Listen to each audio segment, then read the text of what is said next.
What's up, everybody, and welcome back to the Terror Table for episode 132. The Terror Table is presented by the Saskatchewan Podcast Network, and we are currently sponsored by Connexus Credit Union. For those of you who are not familiar with this show or are tuning in for the first time, we are a horror genre-based podcast out of Saskatoon, Saskatchewan, comprised of myself and my partner in crime, Buzi. We start every episode by discussing what stuff we've been up to watching in the horror genre, followed by some horror news, and then we cap everything off with an in-depth review and discussion of a film or topic of choice. This week is going to be an extremely special week because we are thrilled to welcome back returning guest of the show, John Allison, director, programmer, and founder of the Saskatoon Fantastic Film Festival, and Jeff Drake, who is the assistant director of the Saskatoon Fantastic Film Festival. Welcome back, y'all, and welcome, Jeff. Welcome back. You will. So first of all, let's get John speaking into the mic for people who know your voice. Hi, that's John. Yeah. And next to him we have... Hello, this is Jeff. My name's Jeff. So we're going to get into lots of fun stuff this week. This is going to be a crazy episode. But first we're going to give you all a little bit of an opportunity to get a little bit of an insight into what kind of horror fan Jeff is. And then we're going to discuss this year's festival and the insane announcement that we shared over the weekend at the Sask Expo. Then we will get into our normal format, followed by a discussion and a review of Dario Argento's Deep Red. We haven't officially said yet if we're doing a Giallo series, but I think, depending on how Buzi felt about this movie, there's a chance we might go on another episode or two. But if it works out, find out at the end. If it works out, next episode is going to be on. Actually, I'm going to say it anyways because I don't care. We're going to watch it next week. We're doing Mario Bava's A Bay of Blood. So that's probably my favorite Giallo that I haven't seen in a very long time, and I know that it's one that I think Buzi would be pretty into. Let's talk about, we're going to get out of the way. Last week on Diego's last episode, first of all, thanks everyone who reached out and sent Diego off with some positive vibes and encouragement. That was awesome. We're going to miss him, but in his place where you'd be hearing him talk right now, if this was one out of the 10 episodes you'd show up for, we're going to do our question of the week, which right. 2 weeks ago, what was the question of the week? It once again was not a question. What did you ask people? I think it turned into story time. Okay, wait, before that... We did have an actual question, and I think only one person answered it. Okay, that's fine. Yeah. But also, I need to point out, for if you're tuning in for the first time and you're not familiar with our show, we are a couple of late 20s dummies who tend to say things that a lot of people find very politically incorrect. We're not intentionally ever doing that, but we're pretty unfiltered. So if you got kids around or something like that, this probably isn't the podcast you want to be listening to. Let's get real. 90% of the people listening to this don't have kids. No, except for John. That's not except for man. We have a lot of listeners. I'm trying to get him into watching the horror stuff. So. Oh, I thought you said you were trying to get rid of him. That too. For years. But yeah, no. Just be warned that we're gonna be there's a chance that we're gonna say some things that not everybody would agree with. But we're the ones with the microphone, so you will listen to every goddamn word we have to say. Buzi, take it away. What? The story. Oh, right. Yeah, that was a weird way to segue into me. That was a cold start. Quoting a Adam Sandler movie. Okay. So our story of the week idea was you had to write Mitch an erotic fiction with Guillermo del Toro. So we got a couple entries for that, as well as our question of the week was it whatever band you wanted could do a soundtrack for whatever movie. I want Jeff to answer this question. Actually, I want both of you guys to. But Jeff's like a heavy music guy. Jeff and I have a lot of the same taste in music, so I want to hear what you think. You'll give you some time to think about it. But if you could have any horror movie rescored by a musician or band of your choice, who would it be? I would get Behemoth to do The Thing. Okay, there we go. That would be that's like a heavy hitter. Yeah, that took no time at all, and I love it. I would 100% watch that, obviously. I actually had one. What was yours? I just because I know I really like the soundtrack for Maniac, the newer one. Yeah, with Rob. Yeah, but I wanted Crosses to do that whole soundtrack. Crosses could do any kind of soundtrack. They fit into a good mold. Do you guys know who Crosses is?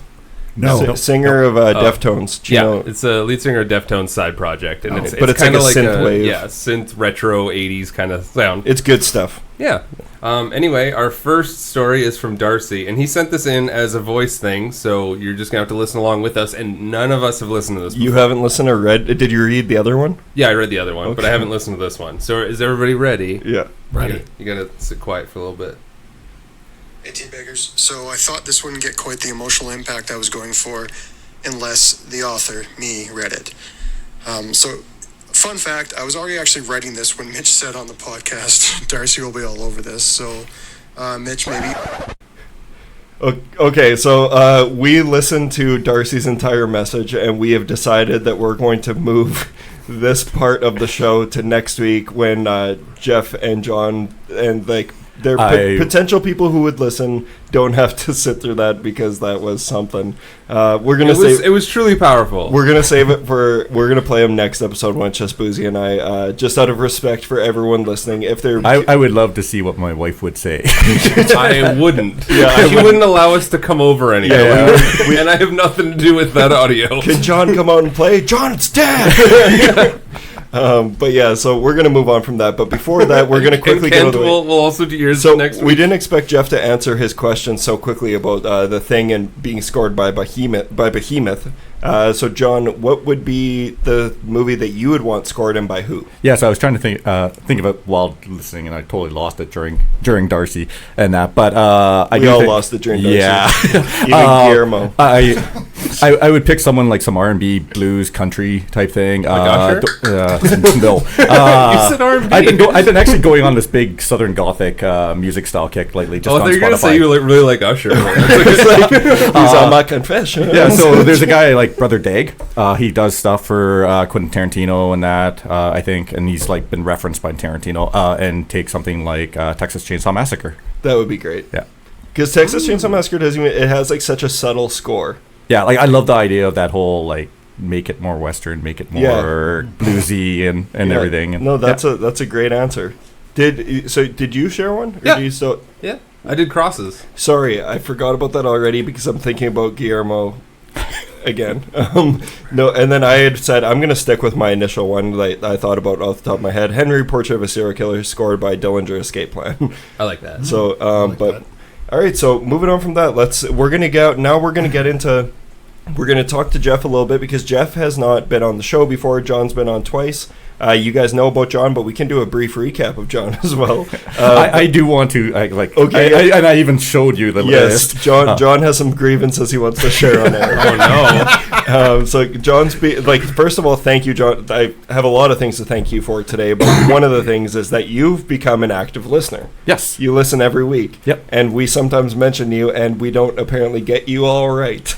No, you don't. Yeah, sometimes we have our facts mixed up about John. Yeah, like the biggest thing, like so. The reason I dislike something like Maximum Overdrive is really I feel like they don't put the energy in. They don't give a shit when they're making it, and that could either be the drugs, which it probably is, or it could be they just don't give a shit. I love the cheesy, campy, fun movies where they actually care. You made a list. Yes, I made a list. I think it's weird that that's not the first time someone has come on here with a list of grievances. Yeah, and if we had more guests, it would happen every single week. Yeah. Jeff, next time you're on, it's going to happen. Sure, I'll get my phone out. Yeah. Yeah, so some of these are really easy in that. Like Tucker and Dale versus Evil, House, Evil Dead 2, Army of Darkness, Drag Me to Hell, Return of the Living Dead, Bubba Hotep, Trick or Treat, Slither, Critters, Fright Night, The Stuff, Dead Alive. You thought this one shouldn't be on the list. Troll 2. No, I don't think Troll 2 should be on there. Yeah. Human Centipede. I actually think Human Centipede. Have you seen all of them? Do you like? I like the first one. The other two, I watched the second one, and I have no interest in the third one. I think the second one's better than the first one. You do? Yeah. Oh, okay. I got to rewatch it. I've only seen both of them once, but I remember being more entertained by. It's more extreme. I saw a lot of myself in that character. So. The second one was very creative. Yeah, it was a really creative plot idea. That- Number 3 is a fast forward movie. It's unwatchable. Yeah, I haven't even tried. That's what I heard. I think any movie that puts a baby under a brake on a car is like you got my attention. And then one of my favorite ones, Meet the Feebles. Yes. Okay. Yeah. So the Peter Jackson. Yeah. Yeah. So all of those movies are movies that I love. Do you got more? No, that was it. Okay. There's more. That was me. Just I'm not going to list 100 Oh, movies. so you do like Critters? Yes. Yeah, Critters. You just didn't like the newest one. Yes. And if we get a chance, I'd love to run through Fantasia today. Yeah, we will. We'll talk. So John was at Fantasia this year. But we'll talk about all that. But before that, so I will say sorry. I never once meant to offend you. But I was just thinking about how it's like there could be any movie in the world that we could choose to have John on for that would probably be a better pick than Maximum Overdrive. So what it really comes from is the fact that we and it's much better now. I no longer have to watch all the submissions for the film festival. Yeah. But we get all these submissions and they're trying, but they're so bad, a lot of them. They and can't everything. all be Maximum Overdrive. No. Yeah, they can't. But when I see someone who I think should have talent and should be able to do this stuff, and then they're screwing it up, it just ticks me off, and I don't want to waste my time on them. And that's really what Maximum Overdrive to me is. It's just a waste of time. Maximum Overdrive is your teenage kid who's going through a drug phase. Yeah, that's pretty much what it is. Yeah, and I think he was more into the drugs and didn't barely pay attention to the movie. Hey, it sounds like my high school. All right. Okay, so now that we got that out of the way, let's get to know Jeff a little bit. So, for I don't even know how to broach all this because we haven't announced on the show yet, but Buzi and I, the Terror Table, have become a part of the Saskatoon Fantastic Film Fest team. So as long as you perform well tonight. Yes, okay.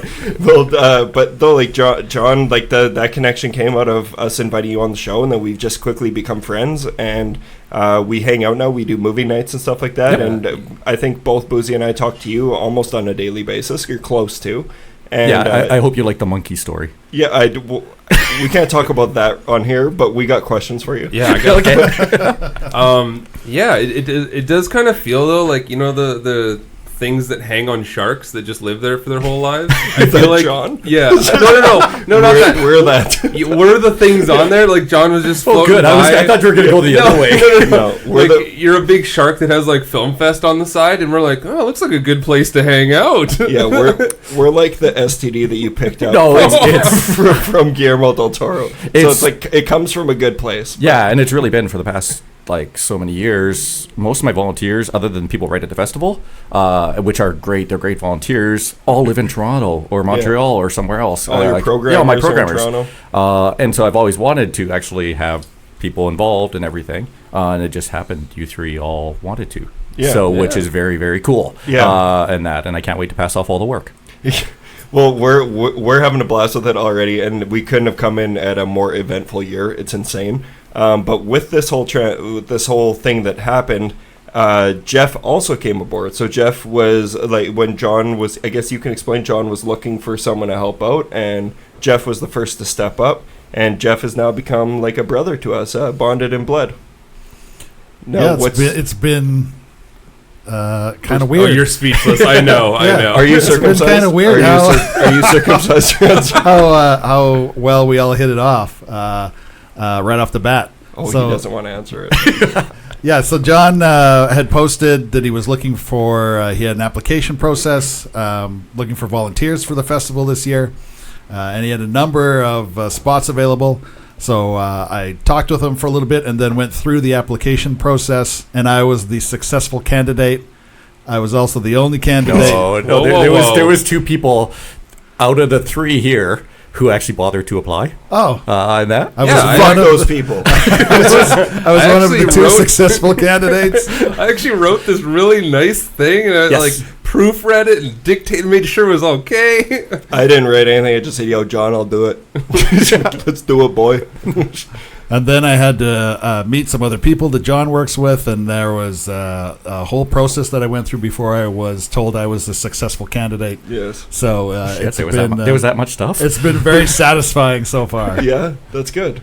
That's good. No, yeah, and this over the past weekend we were at the Saskatoon or Sask Expo, which is the person in charge there is former like he's been on the show so many times now. He will be again in December for Star Wars. Yes, but Mike Fisher, he's like one of our favorite people on earth. Yep. So Mike and his partner, Chris Bernhard, put the show on, and they did an outstanding job this year. Once again, I think it was a complete blast. We had such a good time there. It was very well organized this year. It was busy as hell. They had some crazy good guests. We'll talk about that, but the most exciting thing about the festival. I think you should hold off on what we're doing and actually follow up. I am going to, but the most exciting part about the Sask Expo this year was our table. I think so. Yeah. And our special guest. That's what we're going to do. So we're going to talk about that. We've already announced on our social media, so you guys probably know about this. But let's continue getting to know Jeff some more. So Jeff, you're obviously, oh my God, a film fan. Do you want to take over, Buzi? No, just keep going. Okay. We had a slight technical difficulty. Anyway, Jeff, tell me about yourself. How long you been into horror? What got you into it? Give me some heavy hitters. What kind of films got you? I don't know if you ever heard of any of our guest episodes, but we really want to get to the roots of who you are and then go from there. The roots of who I am. I thought I blacked out for a minute. It was just the lights off because I'm cleaning up beer that I dropped on the table. The roots of who I am. I've just been a horror fan as long as I can remember, which I know is a cliche answer, but I was trying to think of the first experience I had with a horror film, and in the town where I grew up, there was no such thing as internet yet, or streaming videos, or anything that you young guys that are spoiled with now. So we used to rent VHSs, and at that time we also rented VHS machines because we were too poor to afford our own.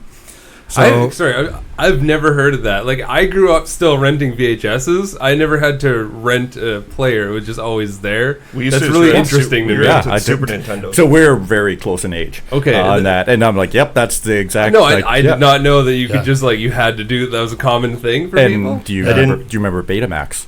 Yeah, my dad sold them for $2,500. Yeah. Post about that on Facebook. Sorry, continue, Jeff. Betamax was a superior machine. We'd rent the Betamax when you could, but the movie selection was more limited than VHS. I always just watch Land Before Time over and over on Betamax. That and Labyrinth, so just David Bowie's dick or cartoon dinosaurs.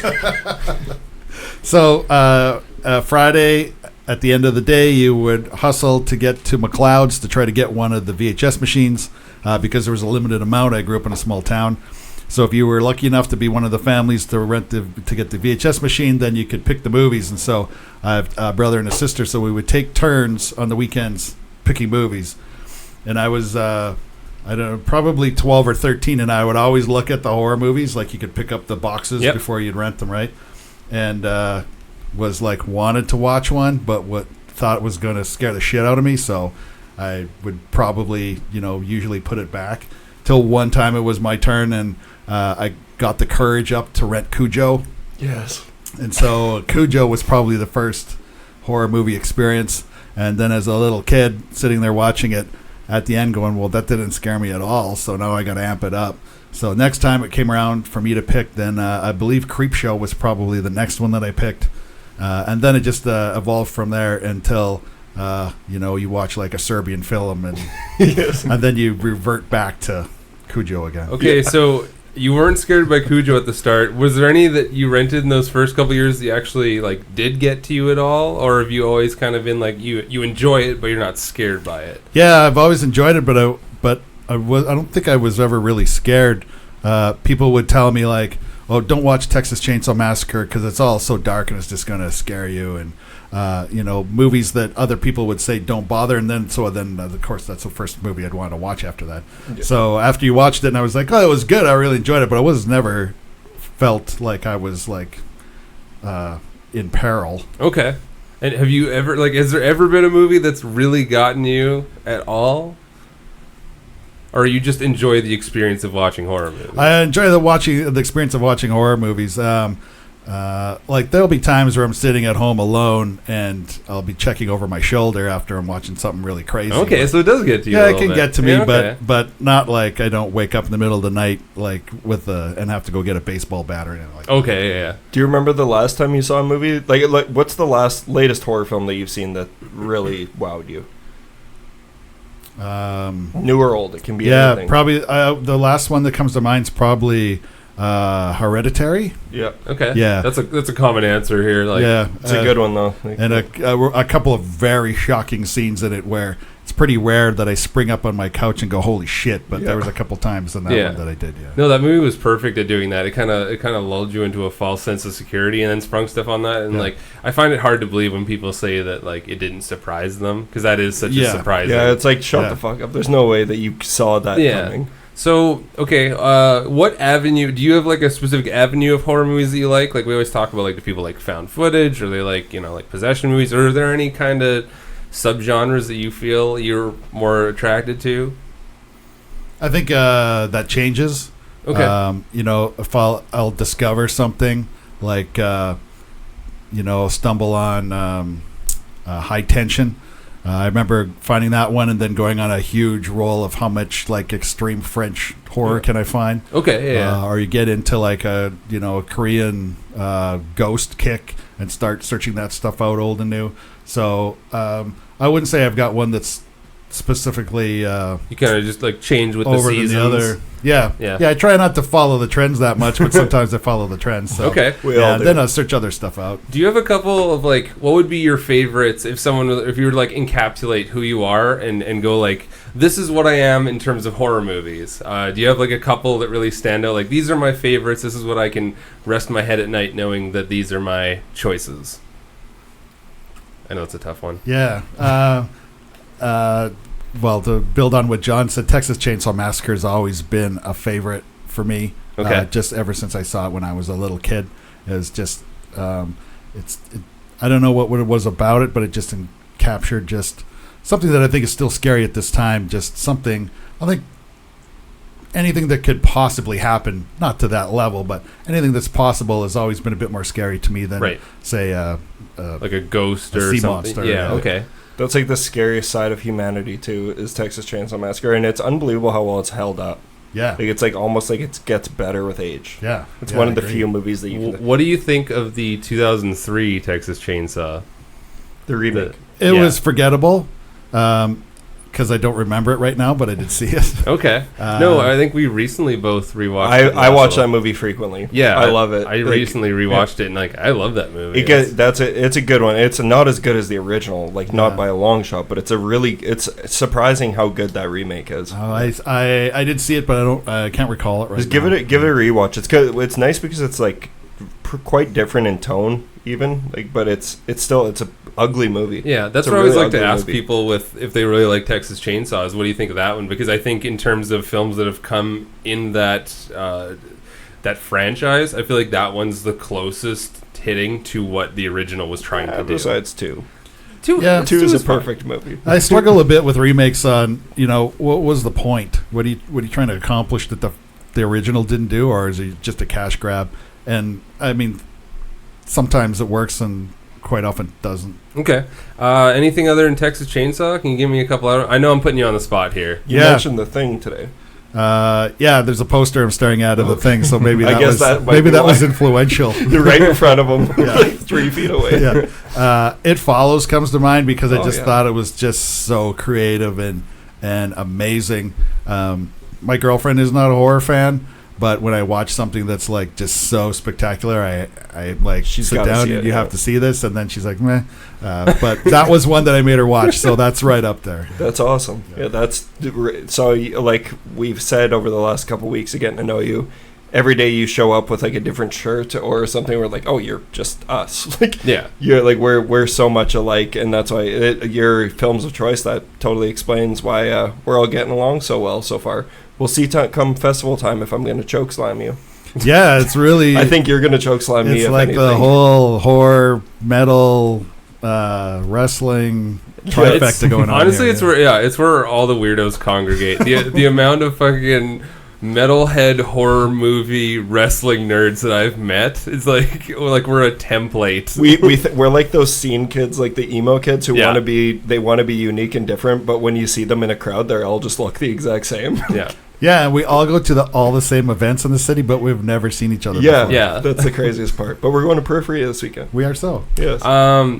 I was gonna ask about, because you kind of mentioned wrestling. You actually do some stuff with wrestling. Do you wanna throw that out there? Sure. Prairie Pro Wrestling. We got a show coming up on October 11th or 13th, the Friday. I should have memorized that.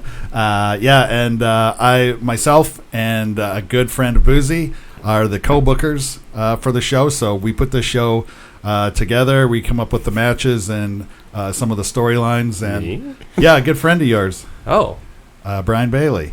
Oh, okay, yeah. Boozy can't remember what he ate 2 hours ago. I see that. I judge that by the look on his face. He's high right now, probably. So that's something that I've been involved with wrestling companies in the past, and this is a new one that's starting up, and it's they've got some really, really talented guys and girls, and so it's going to be fun. That's exciting, yeah. I'm going to come to that, because I've been wanting to get into the wrestling thing, but the live wrestling sounds like my shit. Mitch keeps dabbling, he keeps going I'll watch some wrestling, well, and then he doesn't, but it's gonna happen, and you're gonna realize my couch. You're gonna realize how much you love it. Well, the thing is, I love drama, so I'm gonna love it. It's just like a band or going to a theater to see a movie. It's always better live. Yeah, exactly. It's like an interactive movie where the characters will talk back to you if you flip them off. Right. That's the best part of it. Awesome. I don't know. Do you have some more questions for Jeff? No, just I wanted to give people a general idea before we start openly talking about everything that we're going to be announcing today. Well, stuff that just openly talking about, because it's already been announced. Well, everything's a sneak peek right now. Thank you. Everything's a sneak peek right now except for announcing the guest. Yeah, which is the biggest thing. And I have no problem with us sneak peeking things, as long as everyone knows that any of it could fall through. Subject to change. Yeah, and that. We'll announce everything in mid-October. So first of all, though, I want to get out of the way for people, because we have a lot of listeners who are outside of the city and the country. Why you should keep listening to this episode is because these are going to be new festival movies that are going to be coming out around you at some point. You might have a festival near your town or something like that. So these are just going to be movies, like the movies that we're talking about that are specific to this event in our city.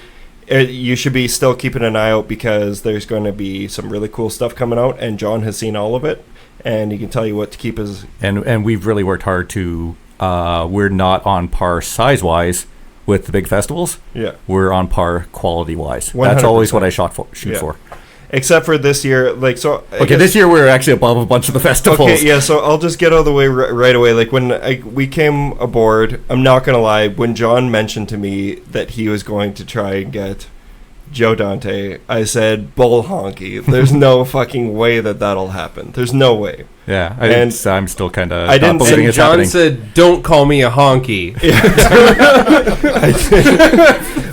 I didn't say that to his face. I just thought about it in my head. I'm like, okay, this is going to be fun being a part of the film festival and, helping out in any way that we can and being involved in the film scene. But I'm like, there's no way this guy's getting Joe Dante.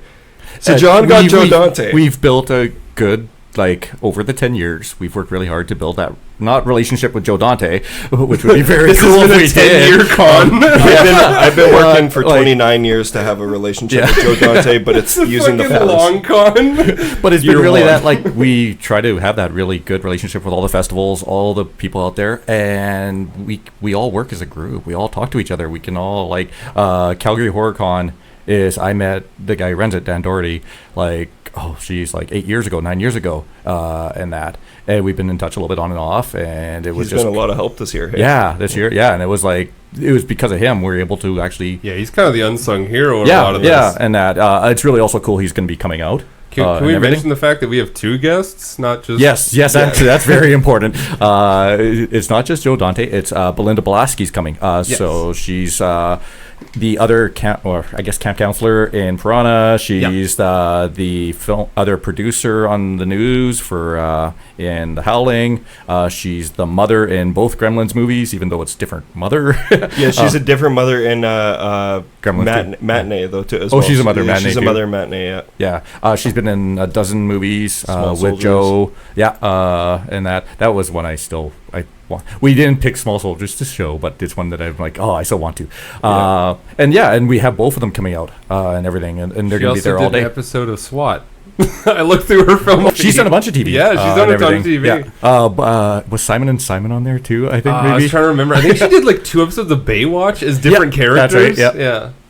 So we have both of them coming out, and that's huge for us. Like from everything we hear, Joe Dante doesn't do this anymore. He doesn't go around, travel, and do these. He doesn't do conventions. He doesn't do festivals. He's not actively out there for the most part. Well, they are doing promotion for Nightmare Cinema. So that's happening right now and everything. But we want to look back at his films and everything, and her films with him. The thing is with Dante is that, like, I listen to his podcast weekly, which is The Movies That Made Me, and it's presented by Trailers from Hell, which is also one of his it's one of the things that he's worked on. But for those of you who don't know, Joe Dante is the director of movies like Gremlins, Gremlins 2, The Burbs, The Howling, Small Soldiers, Matinee, like all your favorite movies if you grew up around the 80s or 90s, Inner Space, Explorers. Yeah. He recently did a movie called, it was like 2014, I think, The Hole, and then he did a movie called Burying the X with the late great, no, that's not the one. Burying the X, but no, he's like a very prolific filmmaker who also, like, I put him side by side with John Carpenter and Wes Craven and those like legends who created or like helped create properties that are so memorable that we all grew up. That they were like Gremlins was a staple in your childhood if you were born in the 80s. Gremlins is a staple of Christmas. Is like, but also The Burbs, which is like, if like I had this conversation all the time. Like if he had a gun to my head and they were saying like Gremlins or The Burbs, I don't know what I'd pick, and I'd probably just let him kill me. But the thing is, The Burbs is just such a great movie as well, and that's a movie that was played on, like, if you had regular cable here in the city, the Superstation and, like, TBS, they always played repeats, like, The Burbs over and over again, and it was like, I would never get tired of it, ever. So, yeah, it's funny, I've talked to you guys, I'm not one for celebrity. I don't really give a shit at all. Truthfully, I just see it as like they're doing their job, and their job has to be something that's entertaining people. I'm typing emails back and forth with Joe. I'm like, making this little smiley face and stuff, and I'm like, oh my god. Wait, you're sending him emojis? No. This is where you're getting really excited to see you, winky face. Really excited to see you, eggplant emoji.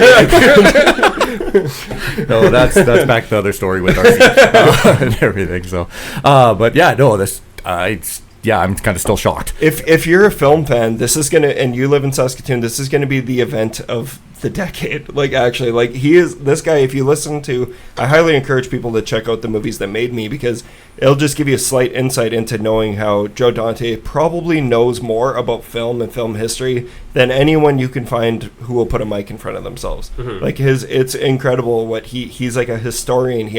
He knows this stuff better than anyone I've come in contact with, and he's such an interesting man.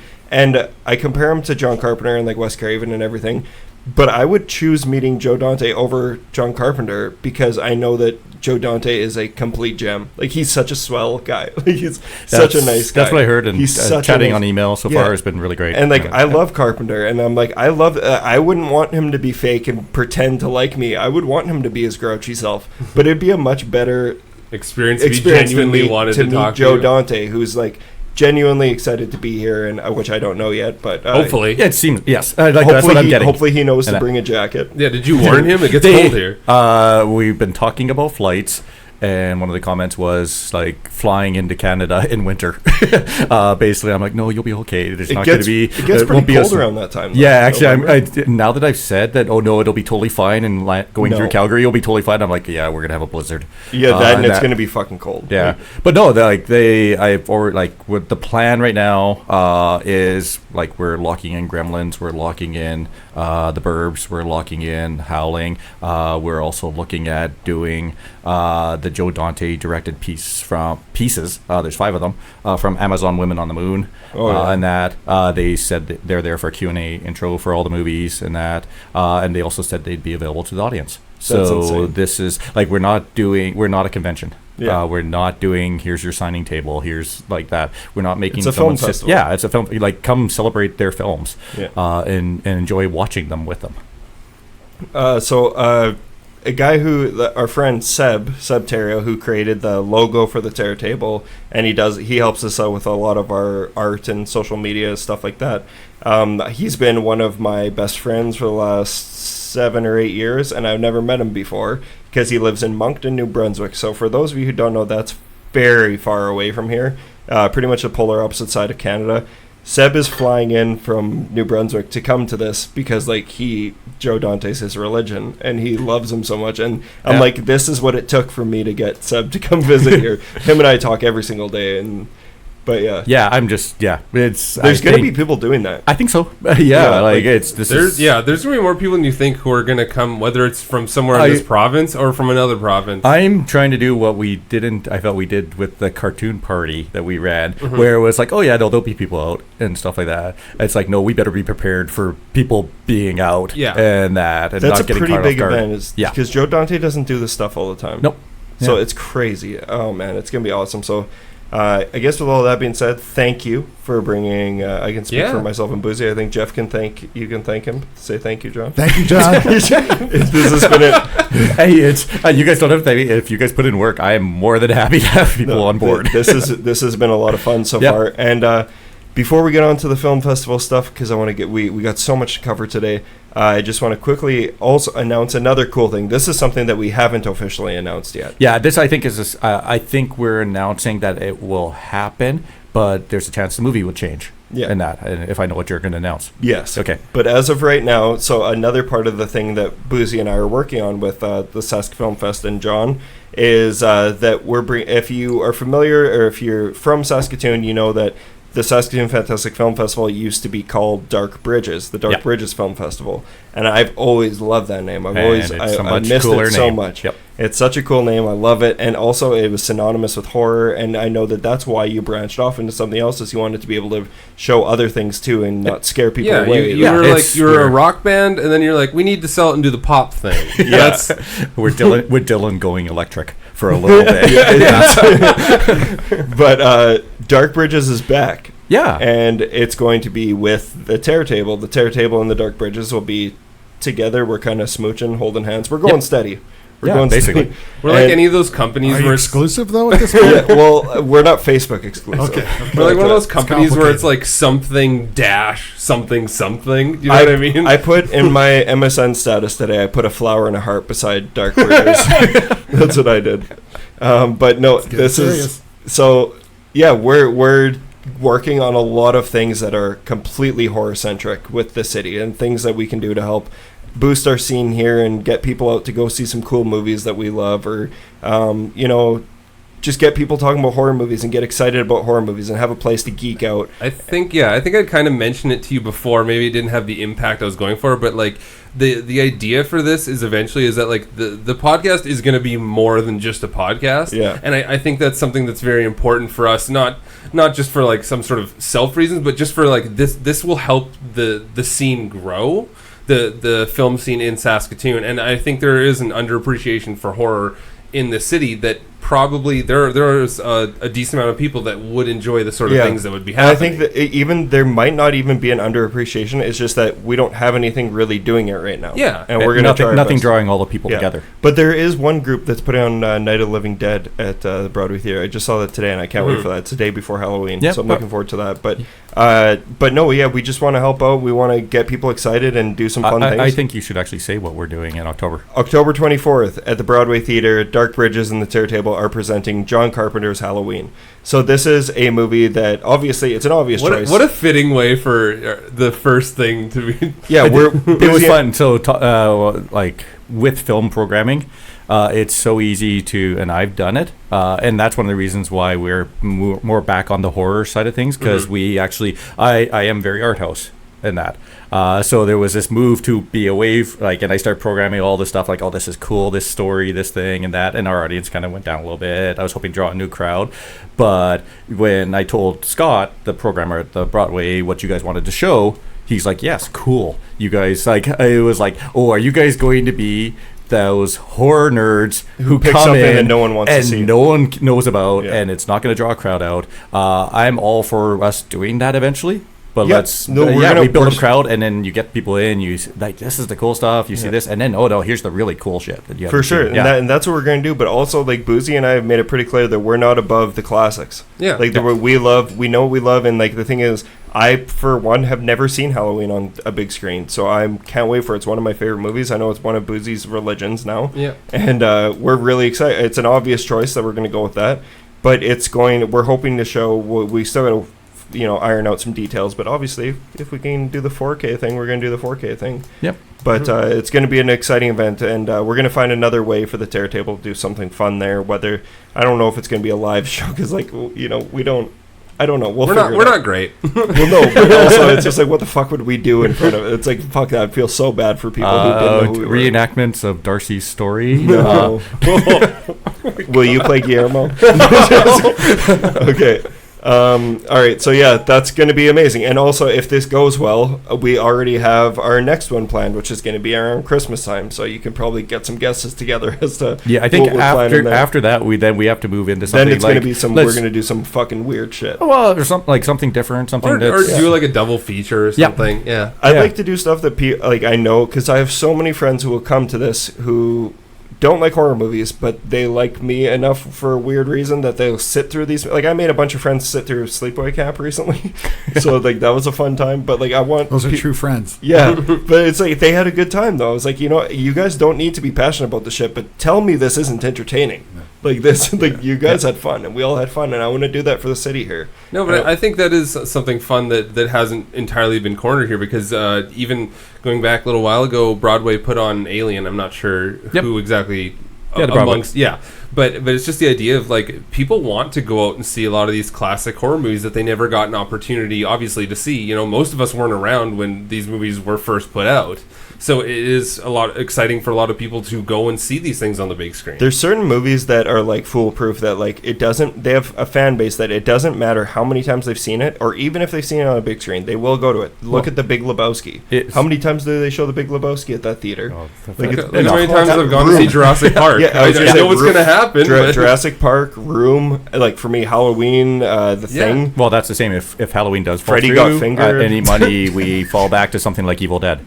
So fall back. I know, which is like one of my all-time yes, favorites. like that. So cool. I was like, what's the chances of me being able to play Blue Crush 2? The theater will let anyone who wants come in and book the theater. You have to pay. Yeah, and that.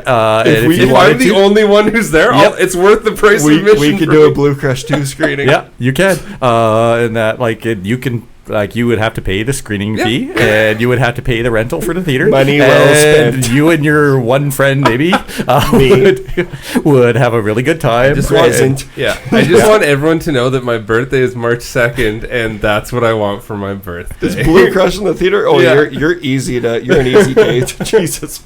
All right, so there's going to be lots of exciting things to come out. So let's keep the show rolling here. Let's talk about the film festival stuff, and then we're going to talk about our normal things. So let's talk about the actual film festival that's happening in November 19th to the 24th. You think I remember that because I said it 600 times this weekend? Yeah. But I actually can't remember anything. My throat is still a little bit raw from the expo. Easy, man. This is a family show here. I didn't realize, kudos to you for doing this for so many years on your own. You can't pause. Okay, so I do want to say, it's never been on my own. Mm-hmm. For the past 6 years, 7 years, I've had the other programmers since it has slowly expanded. There's been a few people like Tyler Baptist and stuff in town who helped out. I had a few people, one person who is a friend who helped out a lot the first few years and everything, and he kind of faded away. I think he wanted more just to run something, where to me it's more about the films than that, which is funny because now it's kind of becoming this bigger, where he probably would have wanted it to go. Came full circle. Yeah, pretty much. But we stunting on him. But yeah, so I've always had people there. And like I said, the volunteers at the actual festival, they've always been amazing. My hope is really with you three is that I am passing off and starting to okay, I don't have to worry.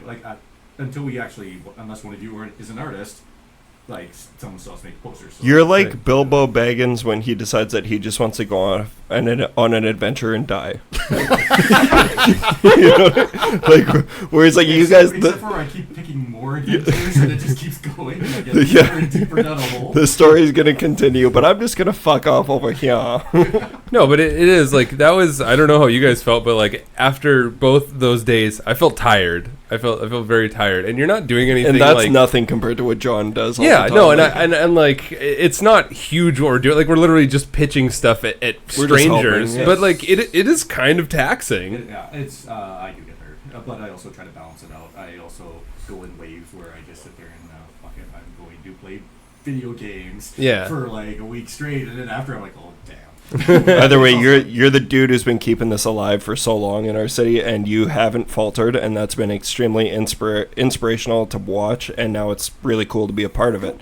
So I know we're all super stoked to be here talking about this. Let's talk about this year's festival. So guests Joe Dante and Belinda Blasky, we've already talked about that. Yeah, the movies with them, as long as it all pans out, like, so everything we talk about here is as long as it pans out. So Saturday the 23rd. Yes. We'll start off in the afternoon after the cartoon party, but we'll start off in the afternoon, probably around 1 o'clock, with the Burbs. First. The Burbs is first. We also wanted, so that's the one movie that Belinda's not in. Yeah, for sure. It makes sense. Instead of sticking the movie she's not in the middle, let's do it first. So we go from the Burbs. We'll give some time after, then we'll go to Gremlins.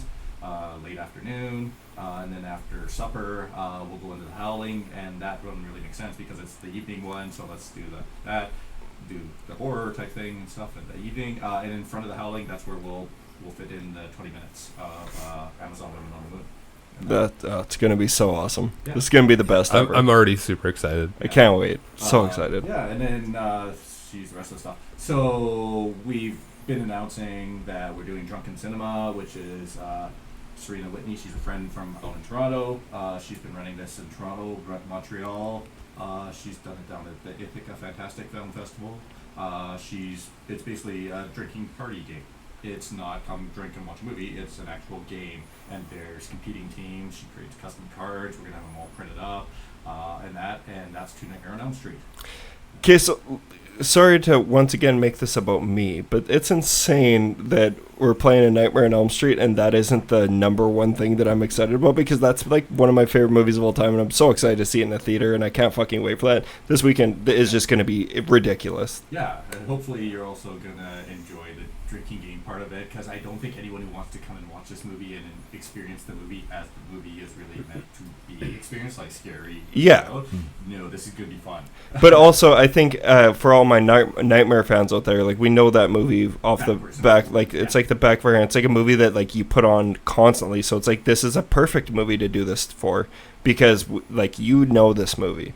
If you haven't seen A Nightmare on Elm Street, this is probably going to be the worst way for you to watch it. Yeah, and right now Serena's like going, as long as everything works out, she'll be out here and running it, and that's where I'm gonna like, hey, why don't you guys follow Serena and learn how to do this, and then we'll keep going with Drunken Cinema after, and it's gonna be kind of a reoccurring series throughout. I think you should not tell her that one of us is going to be shadowing her. It's just like, this guy keeps following me. Yeah, exactly. Yeah. And it's just like Mitch in the background smiling, and she's like pointing at him. He's constantly drinking and, and taking notes. Yeah. She's probably used to that. But yeah, no. So like that's like the other than the movies and just the stuff like that. Really, this year, Drunken Cinema. The Dante stuff. We're trying some stuff with VR that'll be on the afternoons. Hopefully it all pans out. I don't know if it's going to right now. Well, yeah, like everything we said, it's all... and that's where it'll be genre-based films in VR, and you get about an hour of watching these things and stuff. And we're going to try to cycle some people through, and many people who want to see it can see it throughout the whole weekdays. Yeah, and you don't want to underplay, like, I know you kind of mentioned it, but you don't want to underplay like how fun the cartoon party will be also. Yeah, well, the cartoon party, even if you were a horror fan in Saskatoon, there is a Care Bears episode last year that felt like a horror movie. And it was trippy weird. And like the Care Bears just staring at them, and it's like, oh my god, he's going to kill them all. So like the cartoon party is fun for adults, fun for kids. Yeah. No, honestly, outside of talking about like Dante, when we at the expo having,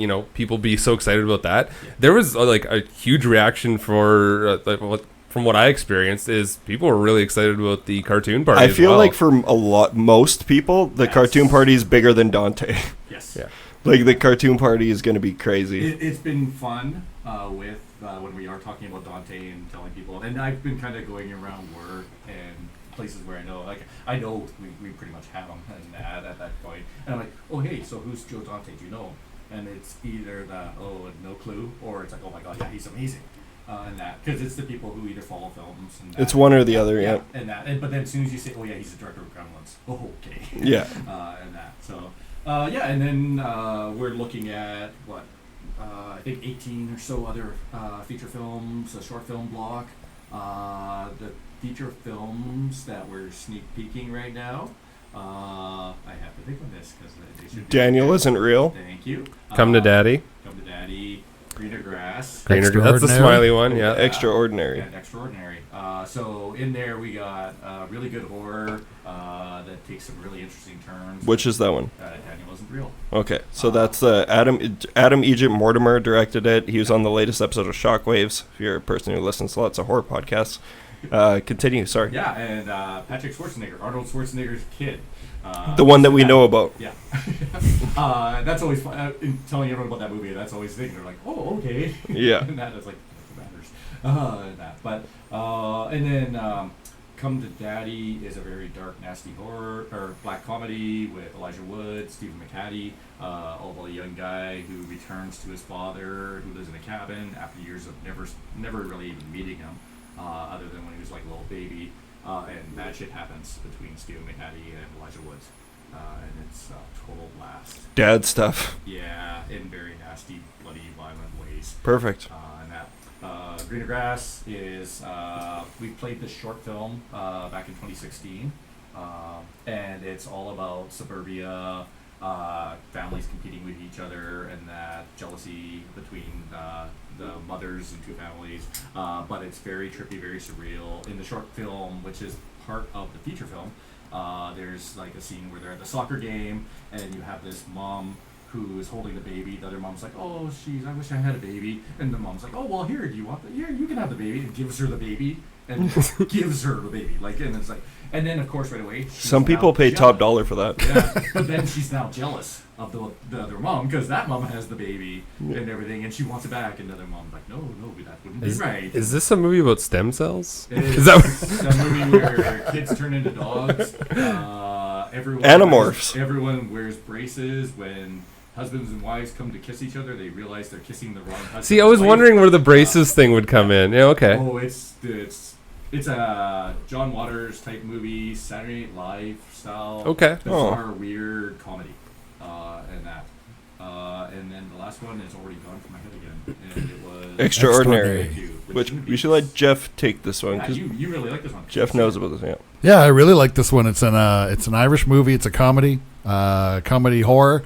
There's a lady who can see ghosts, but she doesn't want to do that with her life anymore, so she's become a driving instructor. In the meantime, there is a one-hit wonder musician in Ireland who has decided that he should fulfill his pact with the devil to get another hit record out, and eventually they cross paths. So yeah, it's very funny. And who's that rock star played by? I forget. That's why I didn't Will mention Forte. it. Will Forte. Will Forte. Magruba. Yeah, it's very clever. It's very funny. It's lighthearted, but yeah, it was a lot of fun. That's awesome. What's the chances of us playing Blood Car? We've already played Blood Car. Yeah. Play it again. One more blood car. One more blood car. I would love it. So one of the things I wanted to do at one point was actually like revisit the best of and stuff like that. Yeah. And we've done once. We played something we played before, and that not like when we were like a brand new movie giving it a run or things like that. And yeah, I would love to, but it's also like once people have seen these and that, yeah, they can buy them. I can't see Blood Car being the one that we're talking about, like with Gremlins and Jurassic Park and these movies that you would need to see in a theater. Blood Car wouldn't want to. It's available on YouTube. Yeah, like Buzi and I will be there, but. And that. Oh, that was the only screening I've ever had to tell someone to like shut up at the festival. in that, because it was like, yeah, drinking and watching that movie, and it was like, nope, you just drank too much and you're now an ass, and everything. And that was I can't imagine you telling someone to shut up. Oh God, I could see it. Oh, you know, at theaters. Okay, so we're gonna talk about what we watched. And I just saw it, and the person in front of me, at Landmark, you're spread out enough that it's not bad, but it was still. I'm like, I was ready to like hit them the entire friggin' movie because they just kept talking and that. Yeah, which is unfortunate. Yeah. Yeah. Well, with that all being said, then let's just say if you want to keep up with the Saskatoon Fantastic Film Festival, once again, even if you don't live in the city, just go and like the Facebook page, follow on Instagram and Twitter, because you'll get updates of cool movies to keep an eye out for this year. John and his team work really hard. John and his team work really, really hard to make sure that quality is played at these festivals and that these are interesting things that you should be watching and that you might not have heard about otherwise. So even if you're not from our city, check it out and you can put those on your list to keep an eye out for. I think the short list right now of remaining films is sitting around 50. Yeah. And they're all stuff that we could show. And yeah, that tells you kind of the quality of what we picked. And for the quality that he picks here is that I will say, like, some of the movies in the past that have come from John bringing them to the city is like The Babadook, Green Room, Lords of Chaos this year, Climax, Train to Busan, Train to Busan, Low Life. There's like some incredible movies that like Train to Busan was our unanimous number one the first year we started this podcast, and like. That's just the kind of shit that just like it's going to become. You guys are going. You could be that cool person who finds out about this movie first, and you can tell all your friends, "Hey, you fucking nerds! I knew about Train to Busan before you did." Yeah. But that's your reason to follow. But so other than that, let's just get on to now the normal show is starting. How long are we in right now? 55 minutes. Okay, that's actually better than I thought. Holy fuck! I can tell you more stuff that could be coming. Do you want to do hearsay? If you want. Okay, let's do hearsay. Okay. These are rumors. Yeah, so this is the biggest rumor, and I'm comfortable with actually it being a rumor that what we're looking at. Danzig's movie. No. With the reason we're actually bringing Dark Bridges back is because I want to try to bring a horror convention to town. Oh, I didn't expect you were going to I did not expect you to talk okay, about I decided over the Expo weekend that I would actually start it is in such early planning. It is a big, huge undertaking, and who knows if it's going to happen. Okay, so that's how this all started. So I was not prepared for it. Yeah, none of us were prepared that we were none of us. Okay, so we weren't planning on talking about this today, but all of us are working on a horror convention in Saskatoon. Yeah. And I have no idea. Like, it could totally fall apart and everything, but I want everyone to know that people are thinking about it, and that we want it to happen. And we've done meetings about it already. Meetings, that's why we looped in Dan from Calgary HorrorCon and stuff like that and everything. For those of you who are from Saskatoon or anything, you know that the biggest HorrorCon, aside from just like a regular expo down in Toronto or something, the biggest HorrorCon in Canada is Calgary HorrorCon. And Dan is the head of that. He's helping you out, helping us out. Yeah, and we are truthfully that's where I don't want to get people's hopes up, but it's something we are doing. No, but I think, and it's as long as we can make it happen, we can make it happen. But we'll be fuck that caught me super off guard. But I'll just say we're working on it. But if it doesn't happen, we're giving you a fair heads up that this is all in the beginning phases, and it's something that we want to happen. But if there's a way that we can make it happen, it's going to happen. Yeah, and that's why Dark Bridges is coming back. Yes. And it is I'm looking forward to. I love Saskatoon Fantastic for being what it is and how we push all these boundaries and stuff like that. Yeah. And Dark Bridges is going to be fuck it, let's do horror. Exactly. And the main event, actually, we already talked about this, is going to be wow, I can't believe I'm. What a main event! Sorry, continue. I'll get back to the main. I'll get back to the main event. I want to decide if I'm going to say this or not. What are we doing? No, you go back to it. For anyone from Saskatoon or who's if you haven't been to a HorrorCon, it really is similar, very similar to the Saskatoon Expo. I was like, we're gonna have rides. There is Hex in Calgary actually has all the haunted houses and all that kind of stuff and everything. And same up in Edmonton, they do one, the same company, and they have Actually, they do have rides and stuff, like the virtual reality rides. What we will have for a main event is me fighting Mike Flanagan, shirts off, in a ring match. Good luck trying to get that guy's shirt off. He's too busy eating potato salad. One of these times, I'm going to surprise both of you with the fact that, like, we will have booked Mike Flanagan movie or something. And I will have talked to him, and I will tell him that I need him to, like, do an intro. No. We joked about one episode. We joked about where I was like, I want to get a soundbite of just Mike Flanagan. Hi, I'm Mike Flanagan, and I wear a shirt. So in the pool. do you know this story, Jeff? No. Do you know? Okay, so we're talking. Do you know who Mike Flanagan is? He's the director of Oculus, the Haunting of Hill House, the new Netflix show. Hush, Ouija 2. Yeah. That's why he's gone from my mind. Oh, come on! Wait, you don't? So you don't like any of those? Not particularly, no. Okay, he's like I really love him, but we made a joke about how his wife was incredibly hot, and he, one of our former guests, why we say my name is Jeff, his name is Jeff, and he said that he looks like the kind of guy who takes his shirt off wears his shirt in the pool. And then it's become a running joke. He also said that he looks like the kind of guy who eats mashed potatoes for lunch, like just a bowl of mashed potatoes. And I tweeted that without tagging him, and he responded saying, actually, I take my shirt off in the pool.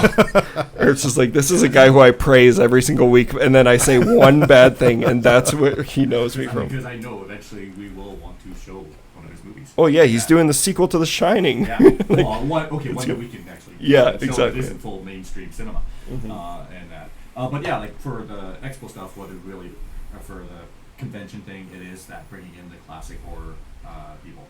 That. So it's less of the directors, although they might be there too, but bringing in like the first Jason, the kid. He tours the festival circuit. Or Kane Hodder, stuff Kane like Hodder, that. Robert Englund, he's already been here. Yeah. But like this is the type of shit that... Belinda Blasky. Bringing her in and that and everything. So this is all what's kind of led to this year in the festival, and that of having Dante Blasky is this whole tie-in with the whole convention. It's been a crazy couple months. I haven't even told some of my best friends that we're working on a horror con who listen to this. Yeah, I'm now going to hate you. Well, I've kept this like so under wraps, and you're just like, I guess we'll say it. Well, because I made a joke about it the first meeting we had. I'm like, okay, so I'm announcing this tomorrow. And you had me scared at that point, very scared. But yeah, no, I do feel like it's something that could be a reality. It could, yeah. Like, and if it's not without us trying. Yeah. And I think that's what's really important, that we're going to try, we want to do this, and everything. We're working on it, but especially Jeff and John have been going together to a couple of meetings. You guys have scouted out venues already. Like we're at the point. We're at the point where you guys are going and actually looking at venues and taking prices seriously and figuring this out. What it really comes down to is what's the budget. Is it even possible in Saskatoon? Exactly. Yeah. And I think it is, but we'll wait and we'll see. You think it's impossible? No, I think it's possible. Okay. If it's impossible, I would. We got a lot of really good help. We got help from the Sask Expo team. We got help from Calgary HorrorCon, which is a huge pull for like a huge source of info. Like that's a good guy to be talking to, and he's an awesome person. We've been talked a little bit with Gabrielle from Dark Market. Yep, Gabrielle's former guest. Yeah, we want to have vendors there and things like that. So it's something I think is a possibility. That could really happen. If you think about it, all the people, like not all of it, but a lot of the people that are involved are all former guests of the show. Well, it's like a greatest hits honestly, that's it. Not to pump my own tires, but a lot of this has happened because of us chodes starting this show. Yeah. Like a lot of us, we have all come in contact with each other because of me and Buzi being idiots with mics in front of us. Yeah. Like it's pretty special. It's awesome. Yeah, no, and the best part about all this stuff is getting the chance to like we've been doing, hanging out, talking about shit. Yeah. Like I've seen stuff at John's house that I can't talk about legally on here yet. That's whether I should talk about it. No, don't talk about it. Such a good movie. I know, but like, well, we can. Don't push your fucking limits here. I'm just saying it was definitely legal, but yeah. Okay. Yeah. You want to talk about other stuff, or you want? That was the big one. That was huge. If there's something else going on, I like the way you guys didn't really say about the whole like legal thing. Like the whole time, someone can be like, "Are they having like a cockfighting ring in the basement or something?" Like, there's things we've done with those chickens that no one should ever have to see. It's actually dog fighting, and it's me and John and Michael Vick. We were together. Oh, Michael Vick joke. I think that's a turntable first. Too soon. Okay, all right. Do you guys want to get to the normal show? Let's just be idiots. Let's talk about horror movies. What have we all been up to? I want Jeff to start first because you've been quiet for a while because we have cut you off countless times. Jeff, what have you been up to in the horror world, and what have you enjoyed lately? Not enjoyed. I've just been watching the movies in preparation for the festival. So those are the movies I've been watching lately, so I could talk intelligently about them at the the Entertainment Expo. So really, that's all I've been watching. Okay. Oh God! So he's not even allowed to like talk about all of this. In general. Well, yeah, I guess you can't give stuff away. That's like we don't want with any of these movies. We're at the point where we don't want to spoil it. Okay, let's. But that's where it is at. Like you've already said why you like. Extraordinary. Thank you.